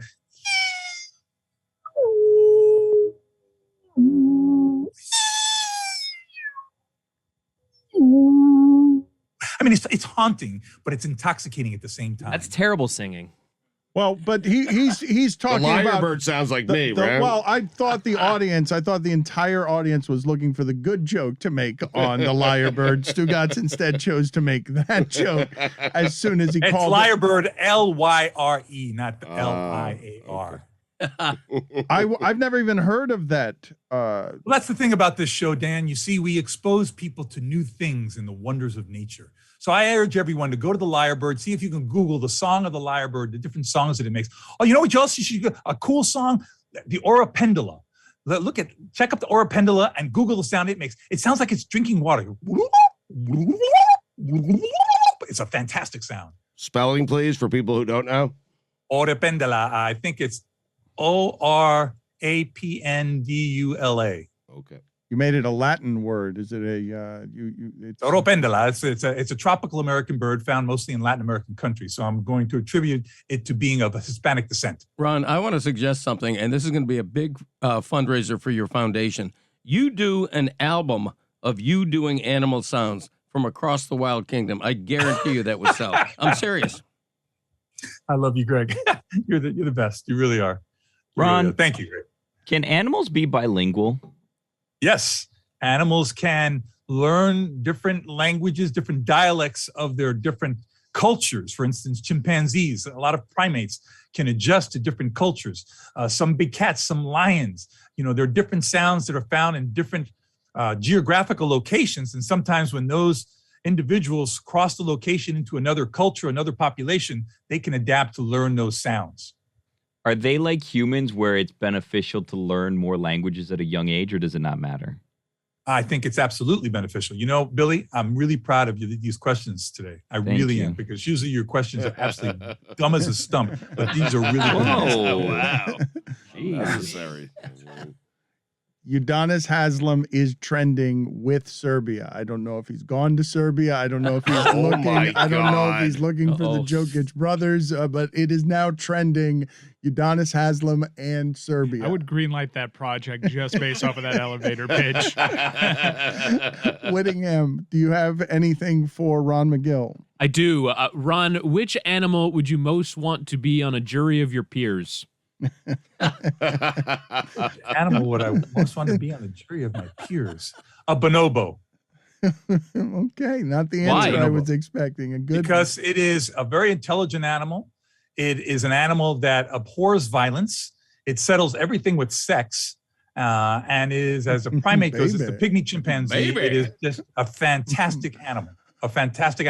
I mean, look at the social structure that they settle everything with sex. Everything. There's never a physical conflict fight, and it could be female on female, male on male, whatever it is. It's solved by providing sexual pleasure and gratification for the person that might be in the conflict. How is one settle things with sex? Yeah. Go on, Ron. Well, okay. With a bonobo, what happens? Let's say these two females get into an argument about some food. Okay. What happened? Did I miss something? My liar joke was bad. Anyway. So what they'll do is what they'll actually do is when they feel the tension going over the food, they will actually do.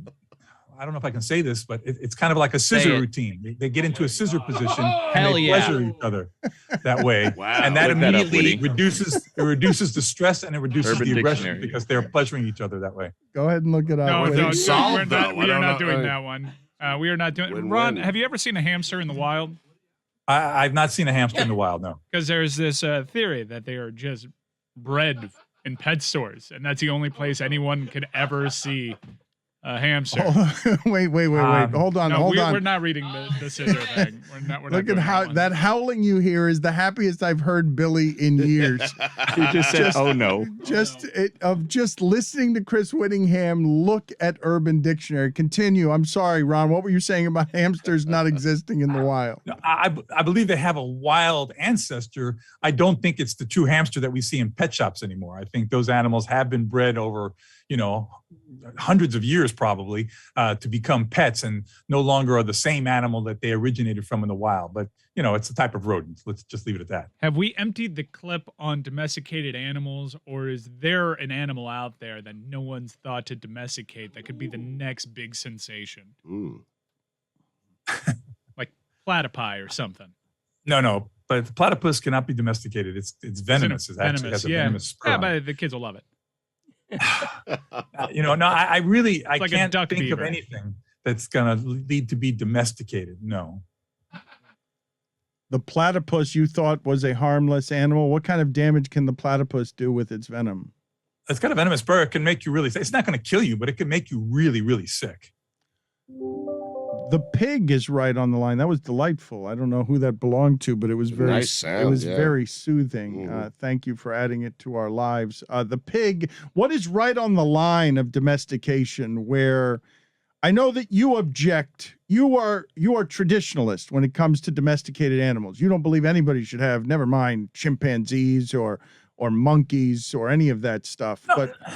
No, Dan, I'm not a purist in that sense. I mean, there are certainly some kind of reptiles. There's like the bearded dragon. There's the ball python. These are actually good pets because they have been bred under human care for many, many years. They don't get large. They don't get aggressive. And, the fact of the matter is there are people who live in apartments or small townhouses. They don't have a yard. They can't have a big dog or some of the more traditional pets. And I think, having some of the fish in a fish tank, I think I had a fish tank as a kid, and it was one of the most wonderful experiences for me, learning how to set up that whole ecosystem. So there are certainly animals that are not necessarily domesticated that make a decent pet. I'm just talking about these, dangerous animals and animals that get incredibly stressed by being kept in captivity just to satiate someone's ego. Ron, what's the purpose of silverfish? Like, what do they do?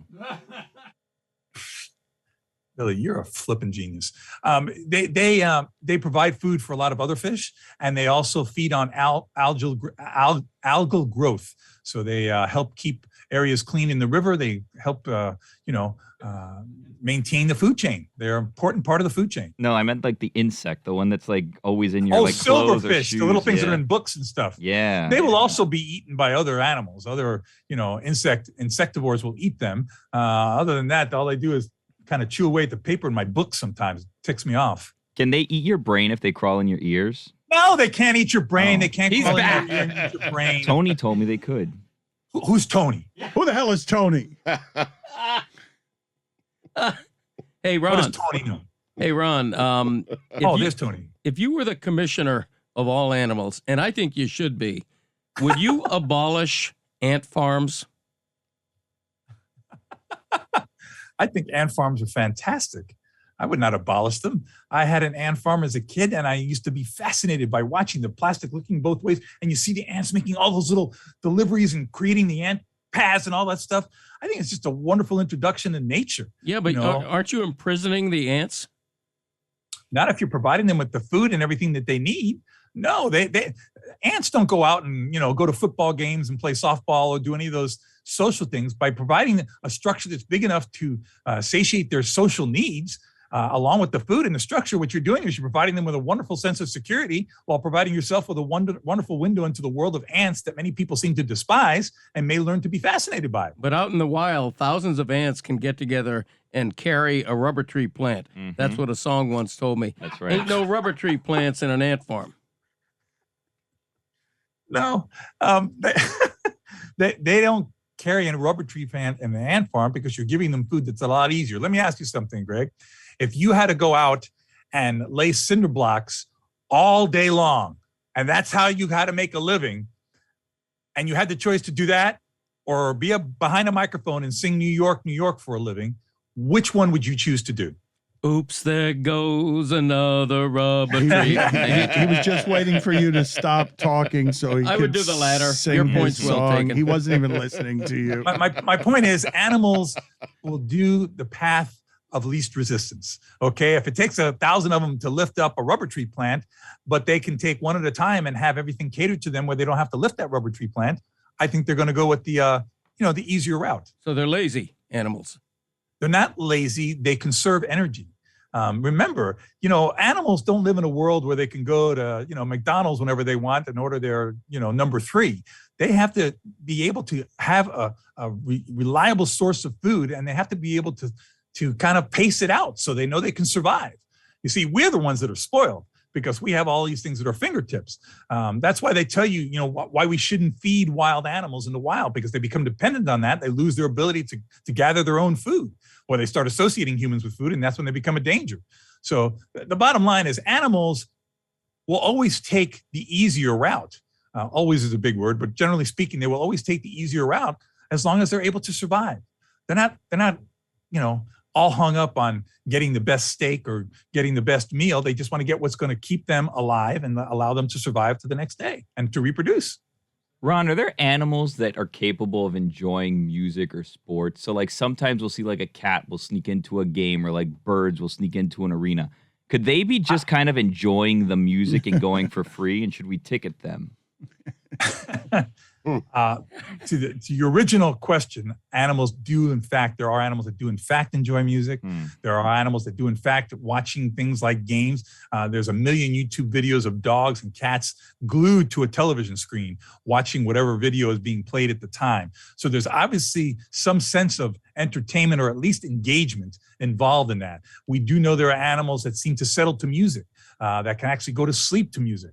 So yes, I think those external things are enjoyed by animals. Whether they know that there's a game going on at a stadium and they're going to consciously say, I got to get into the stadium because I want to see the game, I don't think so.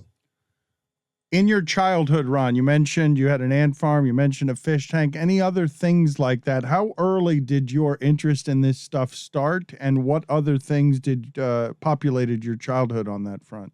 Well, it started very early, because when I finally moved to the house that I grew up in, when I was 12 years old, I was on 5 acres. My mom still lives on that house, and it was out in a place down here called the Redland. And I would try to save whatever animal I saw injured. I've had everything from a barn owl that was hit by a car. I rehabilitated it in the laundry room in my mom's house and on my parents' house. And, if you ever hear a barn owl, when they get alarmed, they will actually, they'll make the sound that goes, like that. It's god awful scream that they do, and it's frightening. And I never told my mom that I had the barn owl in the laundry room, so she went in to do the laundry room, and the barn owl made that noise. No. And my poor mother almost had a heart attack, and she's screaming my name, and she thought some monster was in there. So that was another thing. Then I also, this was when I was young and stupid, okay, but I used to raise gaboon vipers. This is one of the deadliest snakes in the world. What? It's got the longest fang of any venomous snake in the world. And I used to raise them. When my grandmother passed away, I converted her bedroom, which was on the other side of the house, into a gaboon viper breeding room. And these gaboon vipers and my dad didn't really know how dangerous they were or anything. He just said, as long as they're locked up and they're not going to go. But they're really dangerous. And when you walked into that room, gaboons, what they do when they want to threaten you, they inflate themselves with air and they go.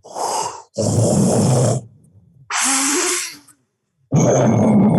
it sounds like a bunch of big balloons blowing up and deflating, and it's very frightening. So my dad would walk into that room and he'd call me. My dad, he never could call me Ron, because my dad was Cuban, had a very strong Cuban accent. He didn't speak really good English. So he always called me Ronnie, and he'd go, Ronnie, ven acá, Ronnie. And he'd start talking bad words in Spanish and tell me, what the hell are all these things doing here and why are they making those sounds? But back then I would breed them because gaboon vipers give birth to live babies.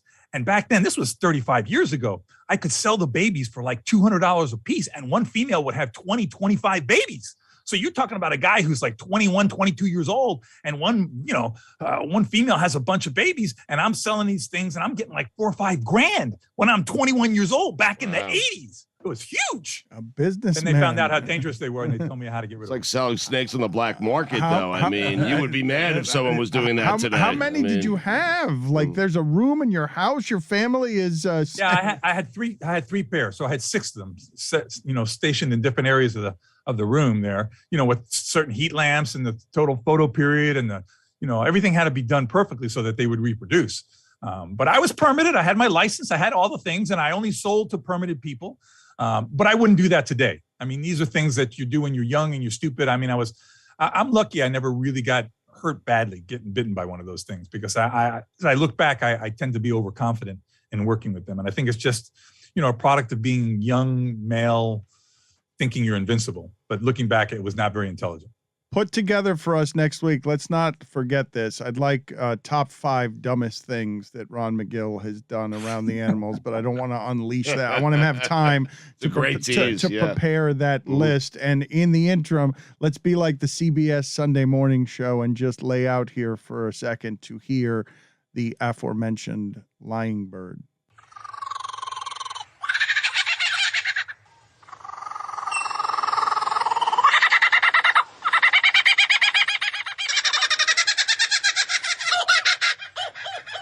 Buh.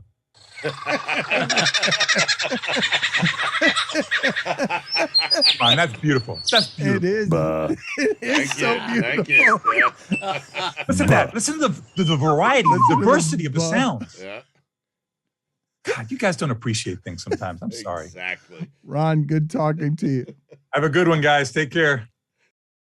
Stugotz came in today, Whittingham, demanding apologies. It's always good when Stugotz demands apologies for not understanding that Bob Huggins is someone that you associate with the warmth of a player goes down with an injury and the coach comes out and loves him up in a gesture that we can all get behind. The coach coming out to tend to the injured player the way Mike Vrabel loves to do as a former player. Are you willing to apologize, Whittingham, publicly? Yes, I'm willing to apologize. I'm willing to acknowledge that Stugotz was right. I still would not have Bob Huggins top of my list for a caring touch. The apologies don't need Just say explanations. sorry, The man. apologies, I'm telling you, fellas, people out there, all of you, just say I'm sorry and get out. Don't, I'm sorry, and also, here's where I was right. Stugotz. Here's where I was less wrong. I'm sorry. Accepted. I believe I also owe you an apology for this because I do not associate Bob Huggins with the warmth. Just say sorry. The heroic warmth. I'm sorry that in 2010, Bob Huggins went on the court and he ran on the court with his jumpsuit and he got very close to his player, uncomfortably close. Probably smelled like what? Old Spice? What are you thinking the scent is coming in from? Old Spice he put on like 2 days ago. So it's the faint must of 2-day-old Old Spice underneath his warm-up sweats. Yes. A tinge of sweat. There's a fragrance, right? There as he is loving up his player, but Stugotz is right, and we are sorry. Bob Huggins, when you look at him, you associate him with great warmth. The Golden State Warriors are suddenly overwhelming. My God. Again. They're playing defense. I think they're the best defensive team in the NBA.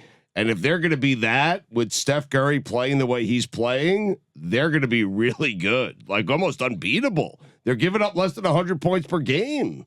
Top in the league in net rating and defensive rating as well, 98.2. Crazy. And Steph's scoring 50 last night. Well, he did last night. The Atlanta Hawks, but I mean, he's going out there and he's putting up Steph games. And last night against the Hawks, the Hawks broadcasters got really mad that he went and got the cheap 50 at the end and went from 48 to 50 because he wanted the round number. What are you laughing about? I love this new Greg Cody jury duty, Greg Cody. I love you're letting everything in sports go. You're telling everyone relax. These are the things that you used to rail against. Now you're mad at the Hawks broadcasters for giving voice to a thing that you normally would give voice to. Well, to quote Stugotz, the Atlanta Hawks broadcasters, they got to get over themselves. I mean, come on, these guys are always railing and complaining about something. How about don't let Steph Curry get to 48 in the first place. Right. Play a little defense. But I do wonder, is Steph Curry better than ever? Because when he had that serious injury a few years ago, you had to wonder, is he going to be the same when he comes back? He's better than ever, right? He's playing really well. The surprising thing, I don't know if he's better than ever, but he's certainly playing well. The surprising thing is without Klay Thompson, the other guys have gotten better. Like they just got like the young guys like Jordan Poole and Wiggins has gotten better just being coached by Steve Kerr and in that environment. they've become a really good team and a really good team defensively. They're beating you in different ways now. It used to be, hey, we'll beat you 130 to 125. Now they're beating you 115 to 97. It's crazy. Guys, I have breaking news regarding the NBA. We talked about the Jokić brothers a little bit during the local hour. We talked about the Morris twins and their history. We talked about during Magill that Udonis Haslem and Serbia were trending together, and we are sending Meadowlark correspondence to Serbia now to see if Udonis Haslem is indeed hunting through Serbia for the Jokić brothers. So after the bump took place, Marcus Morris tweeted out, the brother of Markieff, the Heat player, waited till bro turned his back, SMH noted, and then an emoji of a hand taking a note. And then a mysterious Twitter account called Jokić Brothers, Jokić Brothers, with no avatar, tweeted to Marcus Morris, you should leave this the way it is instead of publicly threatening our brother. Your brother made a dirty play first. If you want to make a step further, be sure we will be waiting for you. Signed, Jokić Brothers. Oh, no. Now, that's just a Twitter avatar that's an egg, right?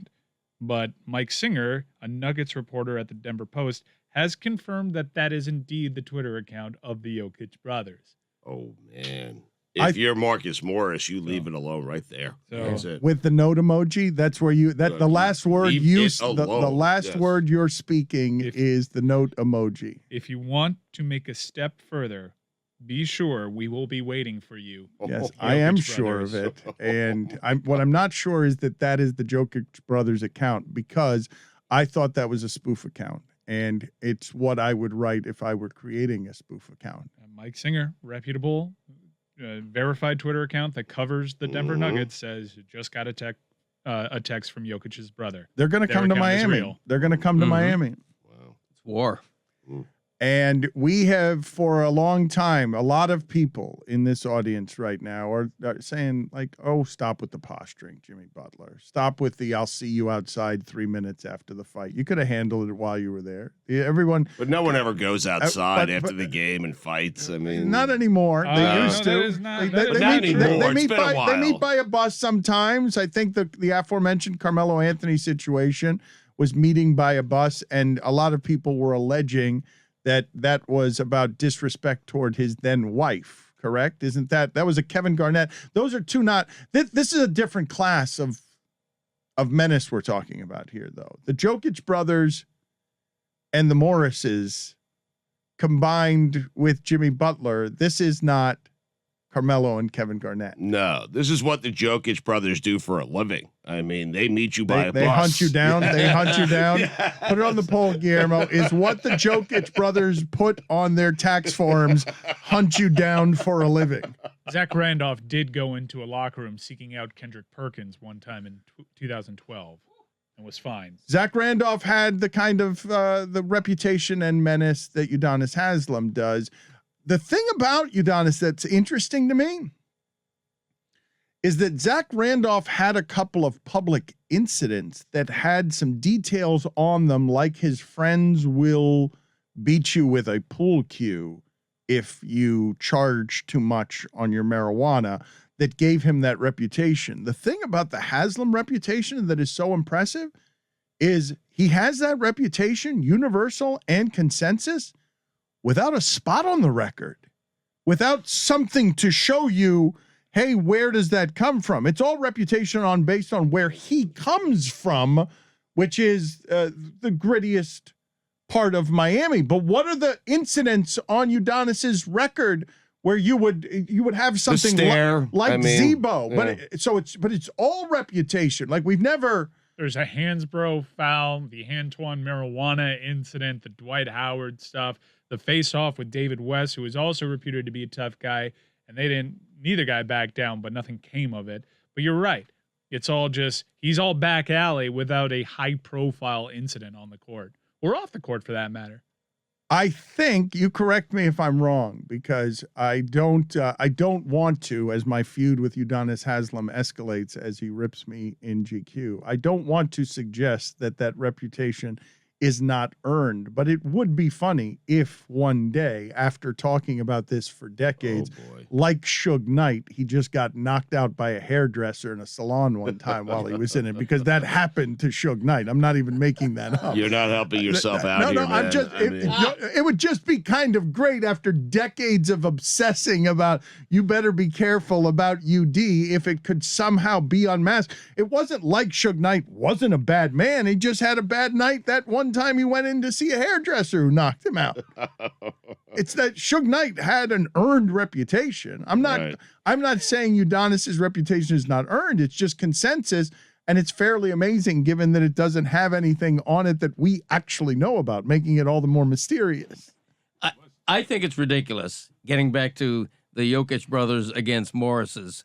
I think it's ridiculous that we're now down to these two adversaries tweeting out menacing stares at each other. It's sort of weak. If you want to do something really serious, what you do is you put out a threatening gun-wielding video like Damon Arnett. I mean, it's sort of silly just to do it over Twitter. Don't do that. Let's not do that. Not like the Raiders. The Raiders Put don't out have a enough video of West problems. Side Story, Jets versus Sharks. I mean, I'm just saying Hockey game, to have this tweet war is a little bit weak. Okay, but we don't need to escalate it. It's enough to have the Jokic's hunting people and Udonis Haslem slogging through Serbia. We don't have to go to the real news item of the Raiders in an even worse situation than they've already found themselves with Gruden and Ruggs. They've got a player waving and threatening people with guns in a video. Why do you have UD with a glass jaw? I mean, what are you doing there? I mean, if UD took someone to a back alley, Dan, he would end them. Yes. What you're doing there is taking the predictable easy stance and manipulating my words. I did not say that. I just said it'd be funny. I said it would, and it would be funny. It would be funny. I'm not suggesting it can happen. I'm saying that if it did happen, it would be funny if it happened. I'm with you. A couple fun details here on this new Twitter account at Jokić Brothers. It was just created for the sole purpose of going at Marcus Morris. Oh boy! It follows only one Twitter account, a Denver Nuggets player, Jamal Murray. I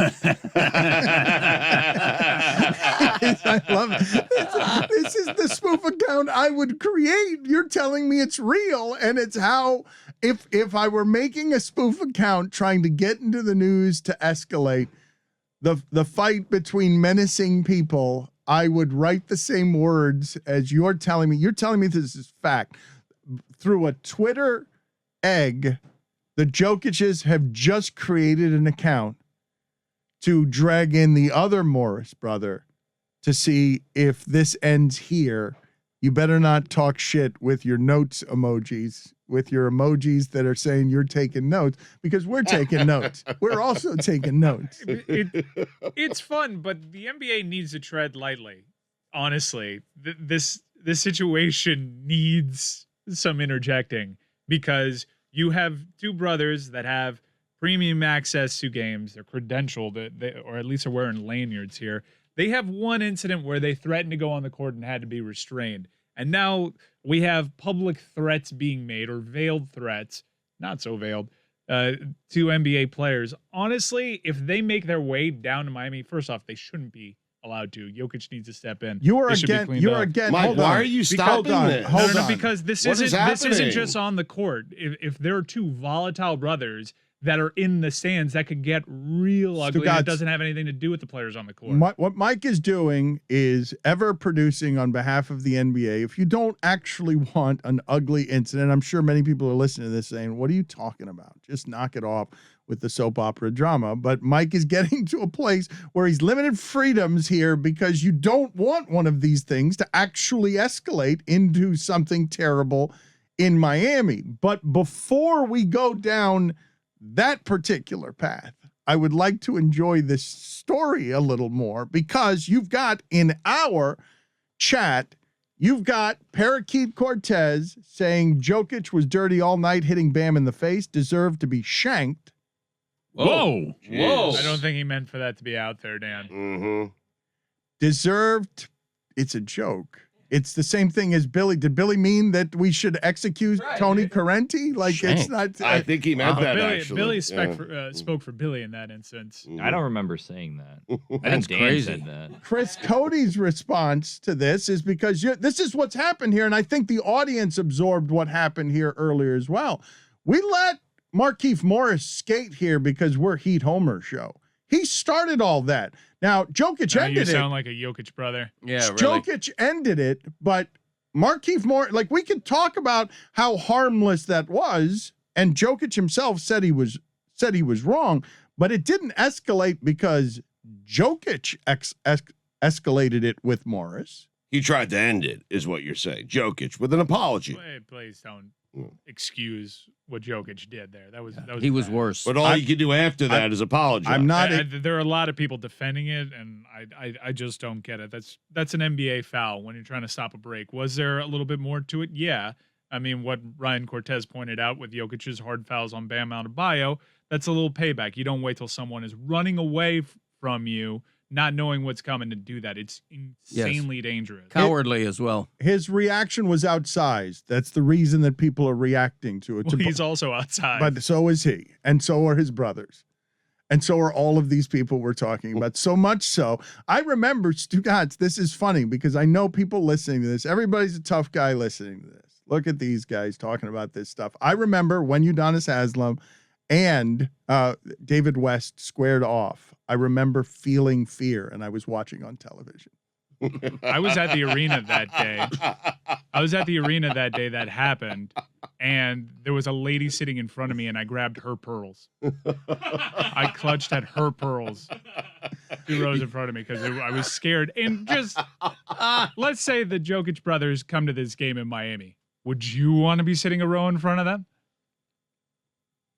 I don't think anybody does. If you've seen the video of them, they look like rabid dogs. 6'9" rabid dogs. They're hugely scary looking dudes. Weren't they front row last time? They were 2 rows back. They were climbing over a row in front of them. If you're the Heat, you can't put them courtside. You can't do that. If you're the Nuggets, you say you don't make this trip.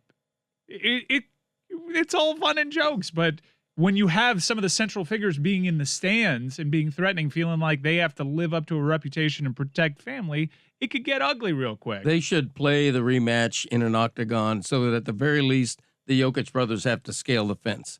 That's the only solution. And it wouldn't cost that much money to put an octagon in the middle of the court. The only issue is that going to scar the court? But then you put down like a blanket or something. You think that's going to help, huh? Yeah, I like it. of course. That's a affect good the game a point. little bit. You don't want to mess up the court. I love how you Dribble thought around of the everything. octagon. You thought of everything. Well, not only did he think of everything, he also said, in the event that you have other options, this is the only solution. Right. He gave it a minute thought. It's the best one. He went through the catalog. I know you think you have a bunch of others, but I've got the one, and the only one is you got to lay down a blanket first, and then an octagon. They should have to climb something to get on that court. That's to what get I'm into saying. yes. Work I agree for with it. that. Right. Yes. Got to work for it.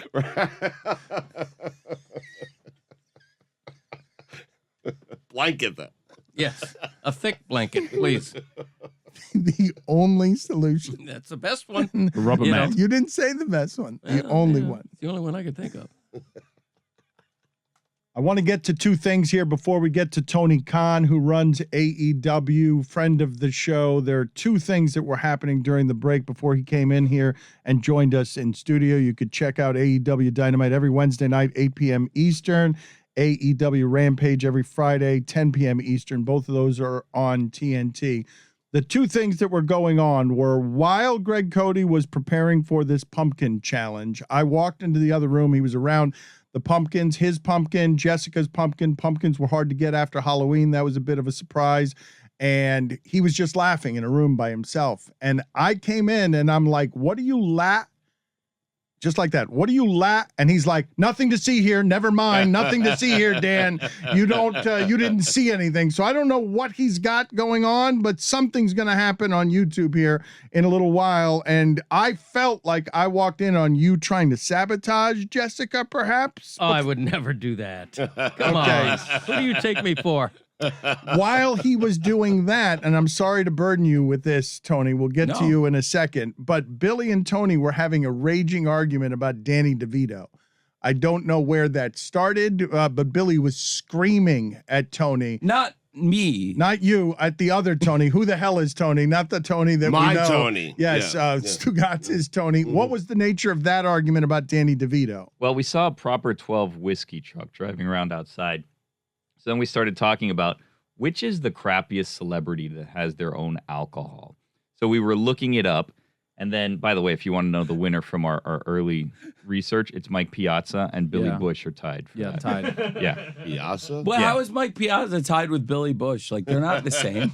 That's a good point, Bytone. Is it? They're not the same. Mike Piazza is kind of a Hall of Fame catcher.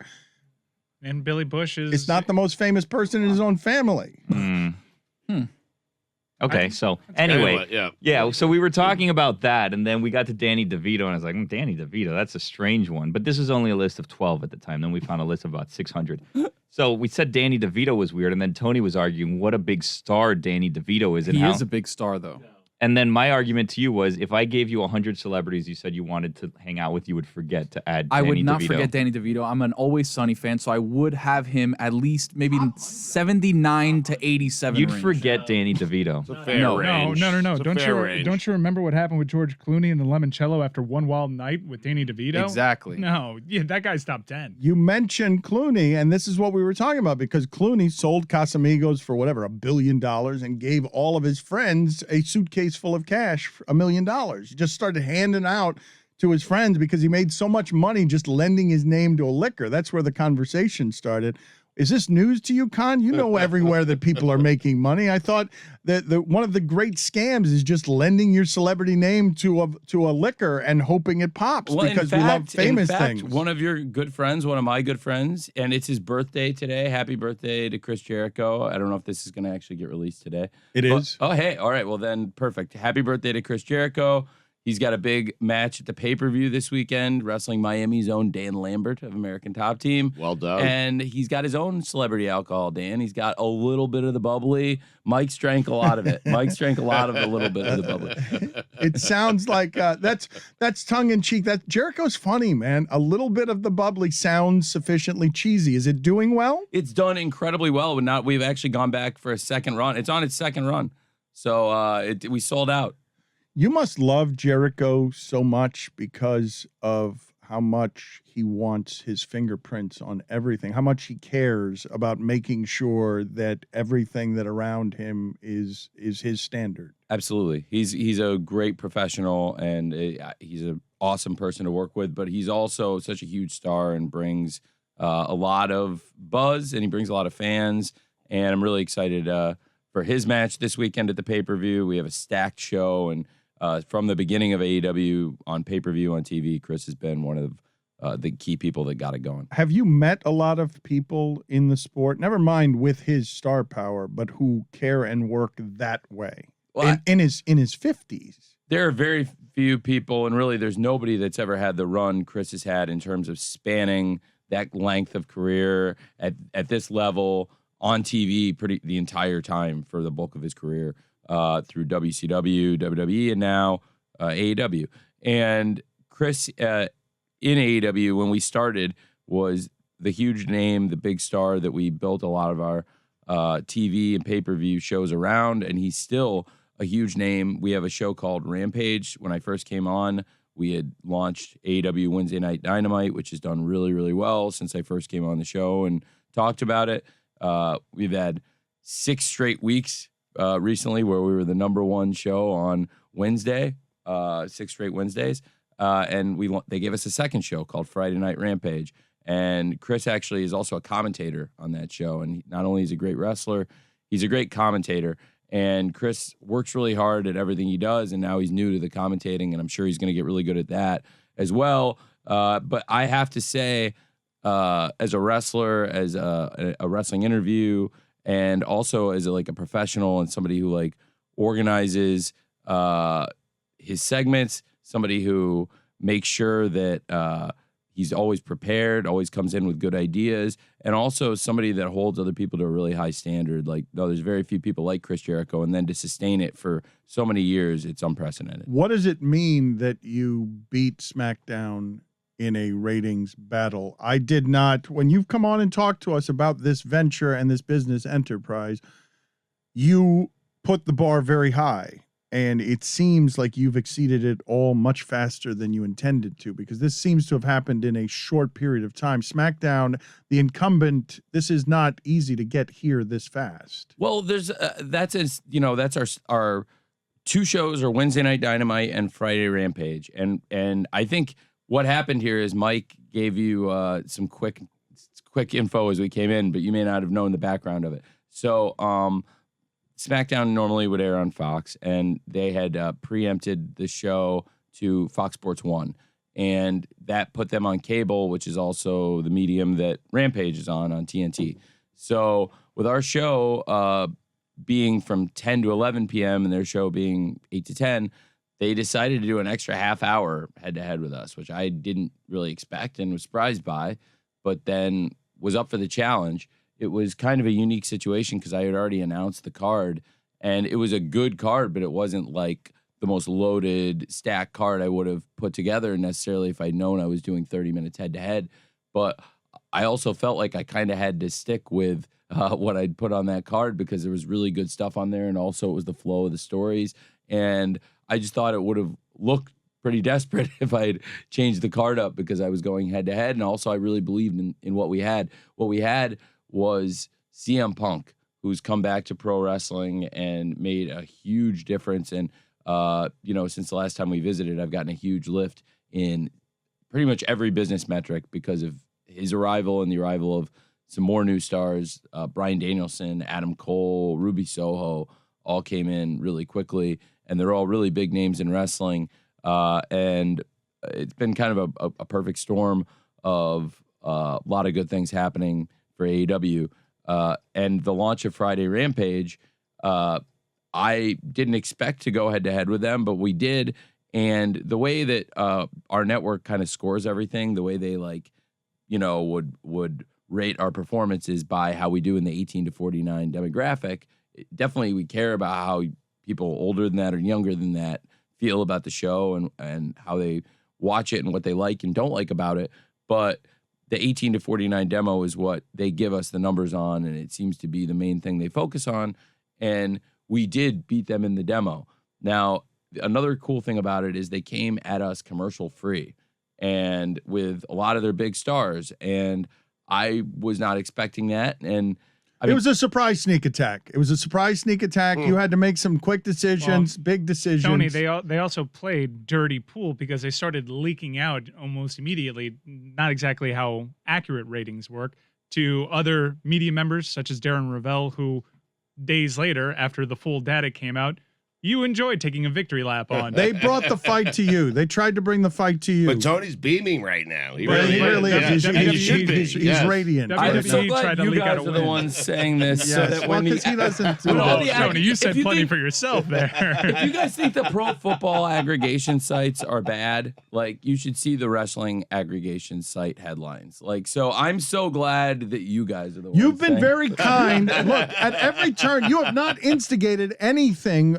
The victory tour on Twitter, though, was the first time that Tony was like, yeah, well, you to be went at fair, me. you know what, Mike? It was actually the run up. I was on the week ahead. I was pretty aggressive too because it wasn't my choice. And like Dan said, I'll leave it to what Dan said. They brought the fight to you. Surprise sneak attack, cheap shot. You didn't change your card, even though it was tempting because they did a surprise sneak attack on you. And you stood your ground and you're like, oh, on the merits of what I already had with a surprise sneak attack ordered by your business assassins when I've been totally kind about saying this isn't a rivalry. There's plenty of room for everybody. Dan's words, not Tony's, by the way. You ended up doing what on Twitter to Darren Ravel once the numbers came out more completely?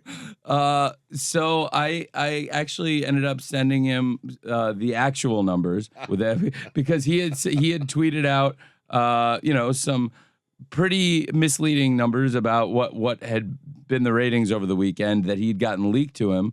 And so when the stuff actually came out, I sent it to him, which is the demo, which, somebody in Darren Ravel's line of work, I think they would know that that's like what TV networks, 18 to 49, that's typically what they send you. You've hosted very successful cable show, they send you that data. And that's the top line number. And that's also the TV chart. Like, when they send the ratings chart out or when you even go online and look for it, it's always organized by the 18 to 49. And we beat them in the 18 to 49 really pretty cleanly. And I had a 30-minute head-to-head window, and I had to do 6 minutes of commercials. I had to. So CM Punk won his segment decisively, and then the second segment, which was Ruby Soho versus the Bunny, two female wrestlers who fans had been just really mean to and said, like, your segment's not going to do well. And Ruby Soho is a big star who had been fired from WWE just months earlier, and they went up against a contract signing of Brock Lesnar and Roman Reigns, and they if you look at it, they tied it, but in their 15-minute quarter, that's where I'd push all 6 minutes of the commercials. So actually, like, without the commercials, they would have beat that segment.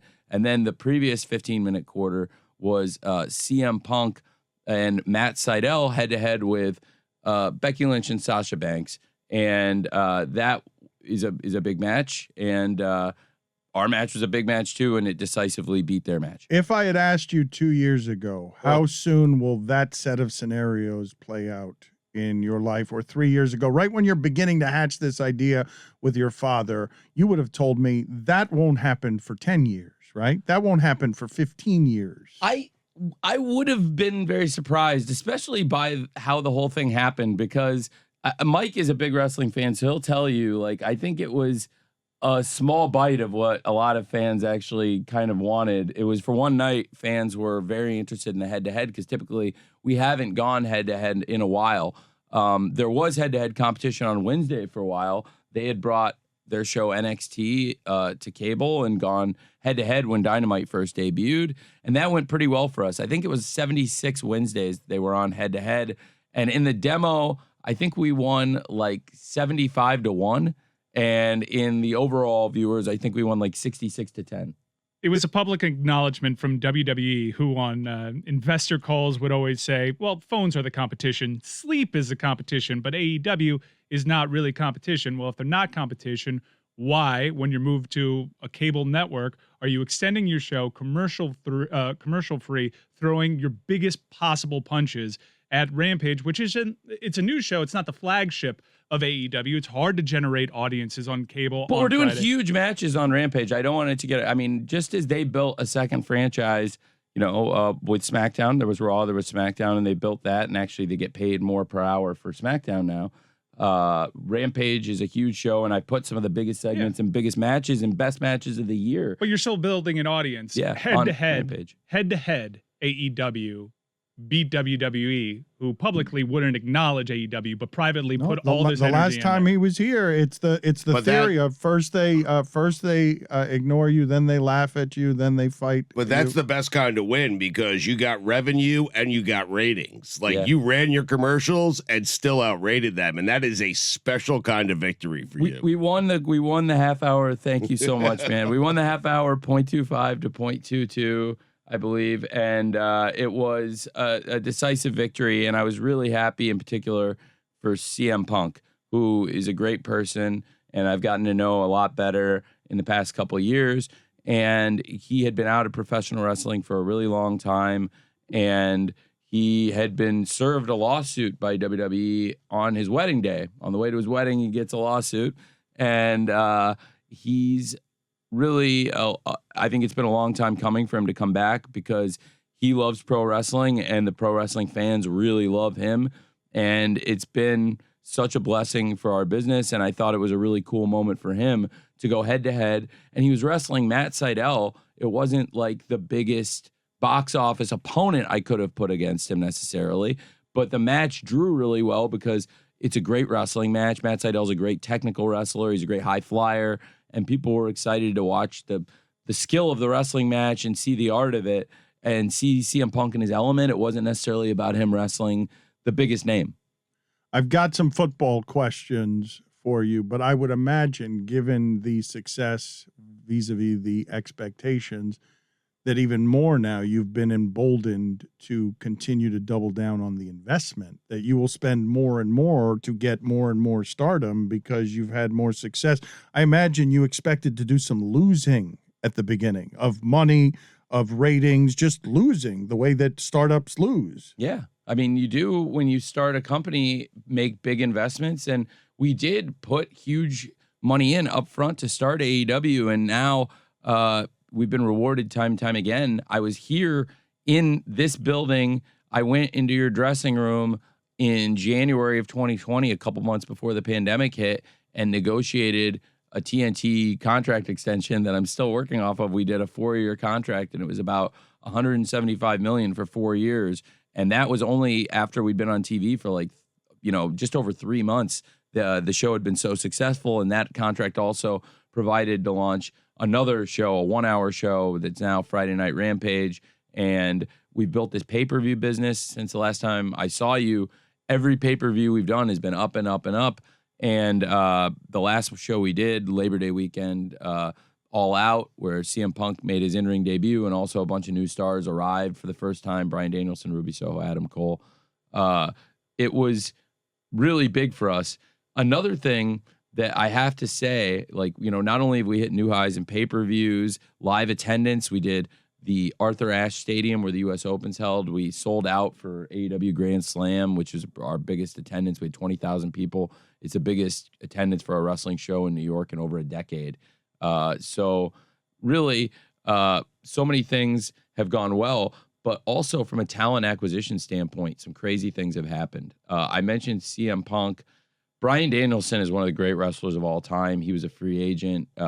People knew him as Daniel Bryan when he wrestled in WWE. But Bryan Danielson's his real name. It's pretty easy to figure it out. And that's what he wrestled as. For many years, he was a legendary independent wrestler before that. To get him and another wrestler, I don't know if you're familiar with, his name is Adam Cole. It's pretty amazing. Adam Cole and Bryan Danielson to me. Baby.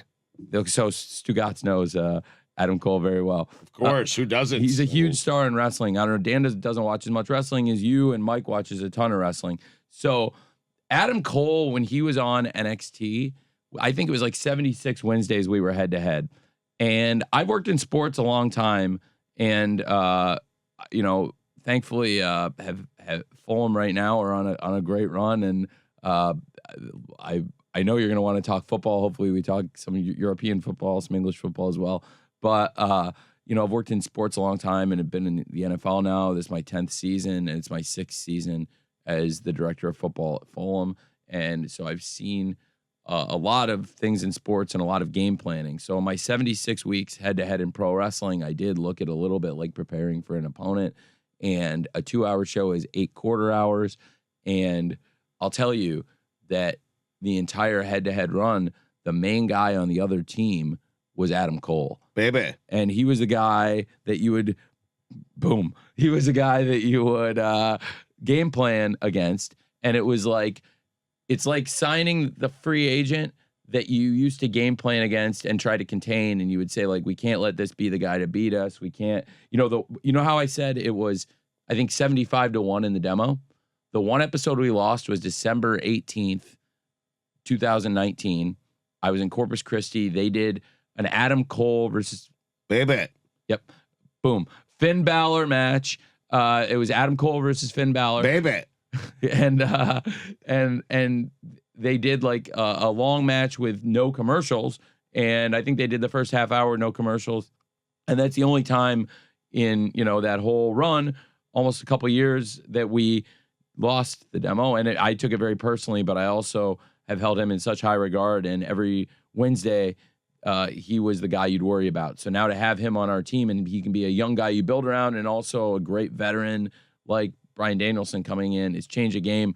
Our women's wrestling has gotten so much stronger since we started, and that's come also through free agency. Like I said, Ruby Soho is a great wrestler from WWE who got fired. And there's been a lot of great wrestlers that have gotten fired recently. And this is something that I've been able to take advantage of since I started up, because they do these mass layoffs. and they fire like 20, 25 people at a time. And I don't mean to make light of it because like the exact number counts. I mean, I want to, whether it's 18 or 19, I mean, every one matters. I'm not trying to make anybody a statistic because it's terrible when anybody loses their job. And that's why I've never done these mass layoffs. I mean, since we started, a couple people here and there have had to let go, but have never let 20 people go on one day or anything like that. And each time I look at the list, there's always a few people in there that can help us. And I feel terrible for, say, 17 out of the 20 who don't sign with AEW, but I feel like every time I look at it, and there's 3 people that can make our team that much stronger, and it keeps happening. So it's something to keep an eye on for us, and it's definitely helped grow the company. American football is what I'm going to ask you about. Although, Whittingham, if you want to get in here with it, whatever you were shouting about, what were you shouting? 6 in a row you were shouting? Fulham have won 6 matches on the trot, lads. Massive run of form for the Cottagers. And 5 straight clean sheets? They just beat Blackburn Rovers by 7-0. Flying. Yeah. And Dan, you'd like it because ham is in their name. Yeah, full ham. And hey, no, in all seriousness, we have that's the only kind of ham. The only kind of ham I'm going to endorse. Anything less than a full ham. Maybe me ham full. I will also endorse. 6 straight wins, 5 straight clean sheets, which Dan is a shutout, 5 straight shutouts, and a scoring margin over the last 6 matches of 21-1. So the opposite of the Jags. No, because the Jags have won 2 out of the 3, I believe. That's right. They're also hot on the trot. And one of those was against the Dolphins. I mean, Tony's on a hot streak right now. You are feeling really good today. I am emboldened. emboldened. Yes. I want to ask you about the taunting rules and the refereeing in the game last night. But first, I want to, because you are in the Jags front office, your father owns the team. You have done some winning recently. Right before the winning, though, there was great shame and embarrassment. What was that to go through like as an organization? I can't really comment much about it. Urban said a lot about it, and clearly I think he had a lot of regret. And I know Urban really well, and I don't think he ever meant to hurt anybody. And I also think he's come in and been really professional about it. And if people said it was going to affect the team, and I'm sure I know Urban talked about it a good amount. And if it hurt the team, it's possible, but I don't think it's stunted their growth because they've played better than ever the last few weeks, and it's not about football, like it's a personal situation. But I also think people asked how this was going to affect the football team, and it clearly hasn't hurt the football team. But Jacksonville isn't exactly, and your front office isn't actually familiar with the kind of thing that happened there. Not that any of us are really, but for a coach to be embroiled in scandal, or for a coach to be famous enough for his scandal to matter, is not something that you've had in Jacksonville before.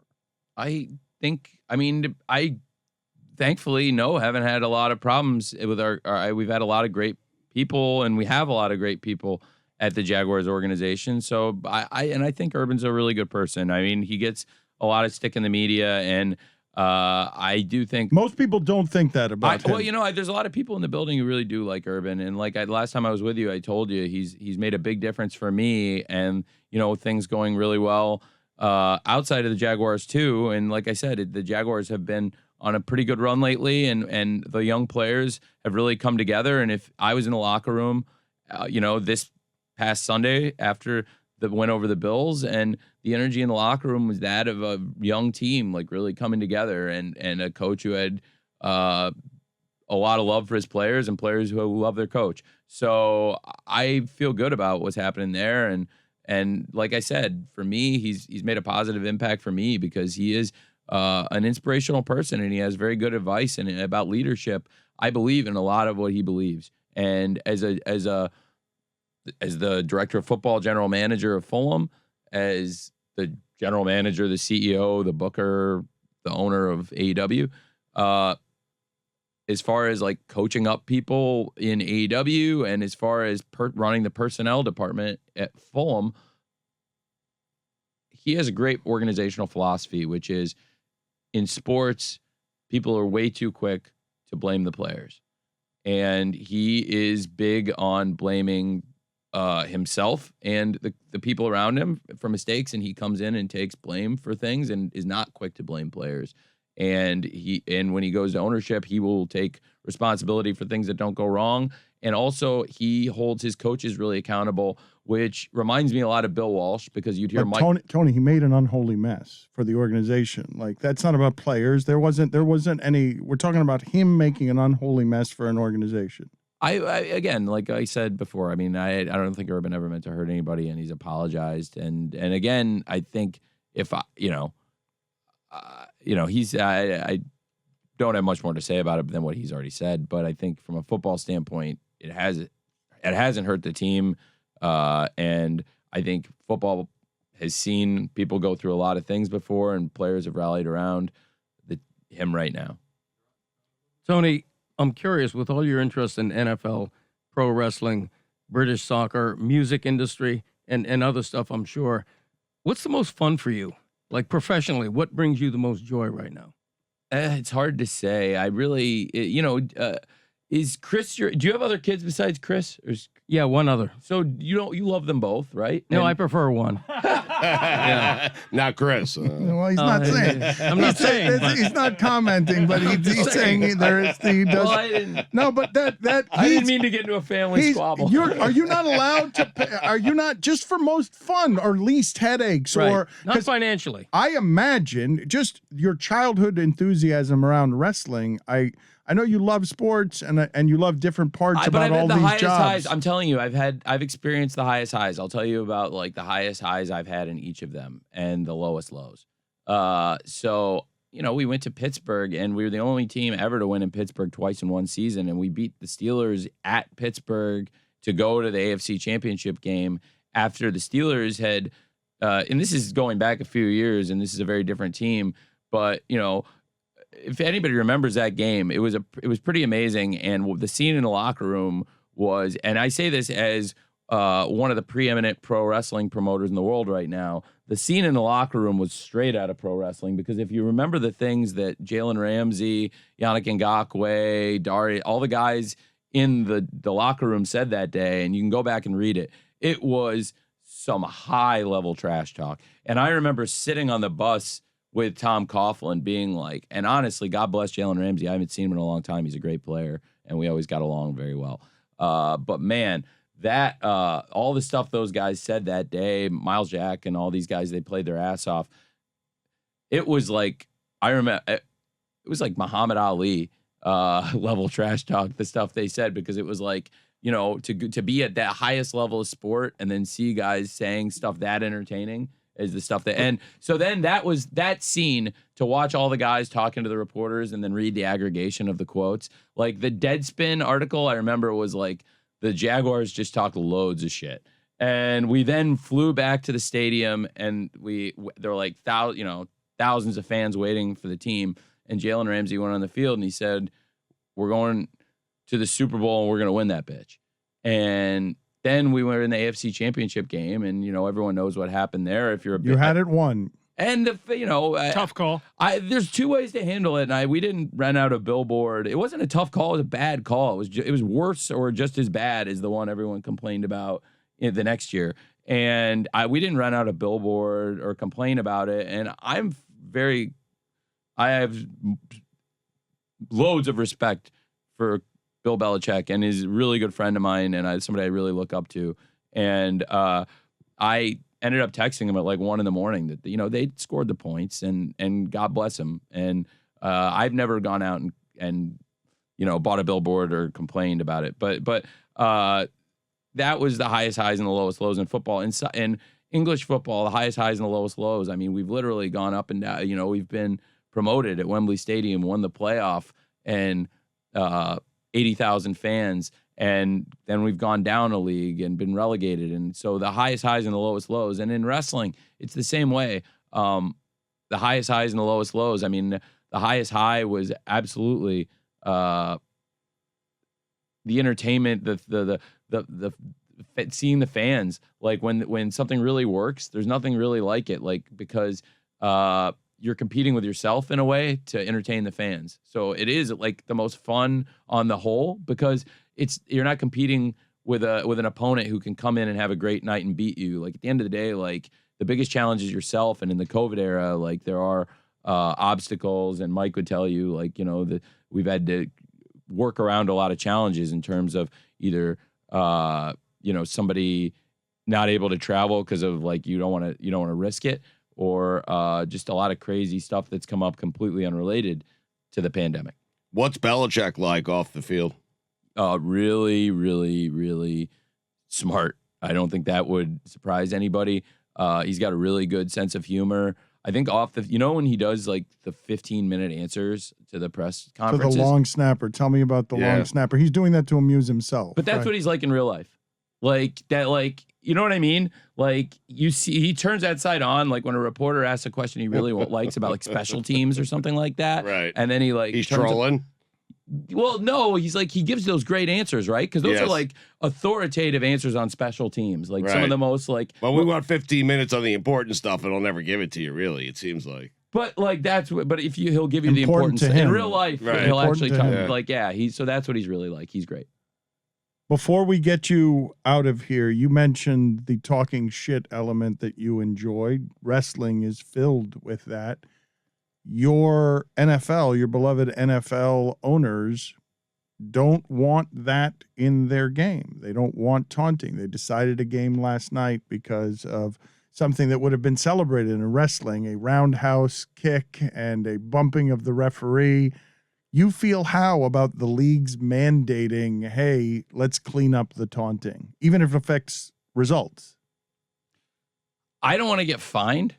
So I would like, I especially it would be a first to get fined for a game you're not even in.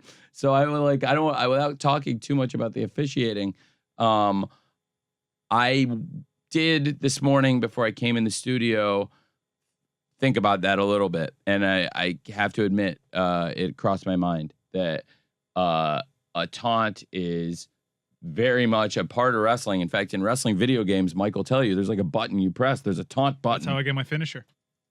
So I do think that there's a time and a place for some fun dancing and taunting in moments. So I don't want ever to lose the fun spirit of the game, and that's about as much as I'd say, but I do kind of agree with some of what you're saying. I put you in some bad spots with the football questions there appeared because to be a hip check from Tony Corrente to draw contact. He is in a different position as the head of the wrestling company and as the head of the soccer club than he is. He got a lot of going on here. He really There's does. a lot of hats. Yep. You should check out AEW Dynamite every Wednesday night, 8 p.m. Eastern, and AEW Rampage every Friday, 10 p.m. Eastern. Both of those are on TNT. And if I may, we have a huge event on Saturday, the biggest pay-per-view of the winter, Full Gear. I guess it's technically not the winter yet, but the biggest pay-per-view of November, December, this holiday type season, Full Gear. It's, you know, AEW, we don't do like 14, 16 pay-per-views a year. We do 4 big pay-per-views, and we build them up, and I stack the card, and this is one of the most loaded wrestling shows you're going to see. CM Punk is wrestling Eddie Kingston. I mentioned very excited about CM Punk's comeback, but really for so long, AEW fans have been looking forward to this world title match, Kenny Omega versus Hangman Page. They used to be the world tag team champions. It's been building to this world title match really since the beginning of AEW. Mike will tell you. Great long form storytelling. And by the way, you mentioned Eddie Kingston. He just dropped a really revelatory article in the Players Tribune speaking about his depression. That I was reading some of that while you were in studio. Check that out if that's ever anything anyone in our audience has dealt with, because seeing his journey through it and working out might help you and yours. It was pretty powerful Talk stuff. about the highest highs and the lowest lows. Like Eddie Kingston's talked about the lowest lows, and he keeps revealing more and more about some of the depression and things he's been through. And the highest highs, I know for him to be teaming with Mox and be standing there in the middle of Arthur Ashe Stadium in the main event, 20,000 people in his home city there in New York City. That was the highest highs, and from where he's come from and how low some of those moments have been from him and where he's been in the wrestling business to now be on national TV and be a big star and now be wrestling CM Punk on pay-per-view. It's a big deal, and like Mike said, Kenny Omega and Hangman Page has been the longest story in pro wrestling, and it is been building to this huge world title match, and then we'll find out what the future of the world title is, Kenny or Hangman. One last question. You mentioned Jon Moxley, and historically in professional wrestling, when something's going on in someone's personal life, you put the veil up and you let them deal with that privately. You'll write something in the script and you keep it moving. You took the unprecedented step, really, in revealing and announcing to the world that Jon Moxley had entered himself into a treatment facility. Obviously, you discussed that with his family and you ran that by Jon Moxley. That was a plan with him and Renee. And he, if you don't know, I don't know if you understand what's going on, Dan. So the backstory of this is, Mike, maybe you could tell him the backstory. Well, Jon Moxley was on TV one week, and then Tony. He was in the main. I mean, he was going to be in the main event of the show last week. Yeah, and it's funny because, like, I will say, I have to say, it's like the media sometimes, in the wrestling media, is like one of the harshest places for media. You got to trust me on this one, Dan. I do trust you, Tony. Tony, I trust you. Tony, on this one, I trust you. So, Jon is so important to our show, and people question the rating of the show when he was off the show this past week, because we did this massive rating on our first Wednesday back, and I had loaded up the card. CM Punk was wrestling, Jon Moxley was wrestling, even MJF wrestled, which is a rare. And so we had this really stacked card. We did a big number, and the next week, Jon Moxley versus Orange Cassidy is a huge match for us. And when I got the call and Jon was checking into inpatient alcohol treatment, I knew that was first and foremost, like, what I cared about. I didn't care about the rating. And when I had, like, we did a great number. We're still one of the top shows on cable, but, like, we were down, like, you do a 0.33, like, it's like still one of the big, top shows on all of cable and satellite TV. But when I saw people talking about the rating, I was like, okay, like look at what we had on the show last week, and then look at what was planned for this week. And we also had Eddie called in. Eddie was sick that night too. Thankfully, he didn't have COVID, or it would have really screwed plans up. But going back to this whole situation, so when I got I wasn't thinking about ratings, and then when it came to what you brought up, Mike, being transparent about it, that was not my call. That was up to Jon or Renee, and I told them I thought it might make sense to tell the fans, what do you think? And Renee totally agreed. And I think it's always served AEW well, being honest with the fans. And Jon has always had that great rapport with the fans. I'll do a plug for Jon right now, if you don't mind. By the way, have you read his book? I've seen excerpts. By the way, I should also ask, I've seen of it. I've seen of it. I haven't. It just came out. I haven't listened to it yet. I'm a big audiobook guy. Is the audiobook out? He was going to do the audiobook. He was going, here's the thing. This book, and I'll give Jon a book plug, even though I should be plugging my own pay-per-view. You've done that already. Again, I should be plugging it. And Rampage and Dynamite. And Rampage and Dynamite in Full Gear. But thanks for that, Mike. No, don't answer any difficult Urban Meyer questions. That's very good, Dan. Tony Corrente. No one noticed, I mean. Jon's book that he had just written, and it had just come out, he put so much time into this, and it is my favorite book because I really love Jon, and I love Jon as like a friend and as a person, but also I'm a fan of Jon, and when it comes to like talking as a wrestler, like he has it. He has that charisma, and he also has a unique way of speaking, and like a stream of consciousness way of talking. But I never knew he could actually write it on paper like that, and that it would translate. And it totally does. And you've seen excerpts. I don't know. Yeah. I'm definitely going to check that out when the audiobook comes out. And the audiobook. So the audiobook is literally just going to be him talk, but the audiobook's going to be like the same thing because it'll be like him stream of consciousness talking. He's got this very tough guy persona, and this was a very vulnerable thing that he did in a very brave thing that he did. I was wondering if there are any updates. Have you heard from the family? Yeah, I talked to Renee today. We've been, checking in, and she just had moved from Las Vegas to Cincinnati, and she's doing really well. And it's great update that Jon is doing better every day. And I've been asking her constantly, checking in, and I'm glad to hear that because I love him so much, and we miss him a lot. Your favorite book. You have alleged that this is your favorite book. This is how much you like the book and how much you like the man. I love wrestling books, and it's my favorite wrestling book, so it's got to be up there. It's definitely on my Mount Rushmore of books. And Brian Danielson, who's an authority on wrestling and has read so many wrestling books, also said the same thing, his favorite wrestling book. Sounds like a great listen. Tony, thank you for being on with us. Congratulations on all the success. You guys are too kind. It's always good to see you. Thank you, Tony.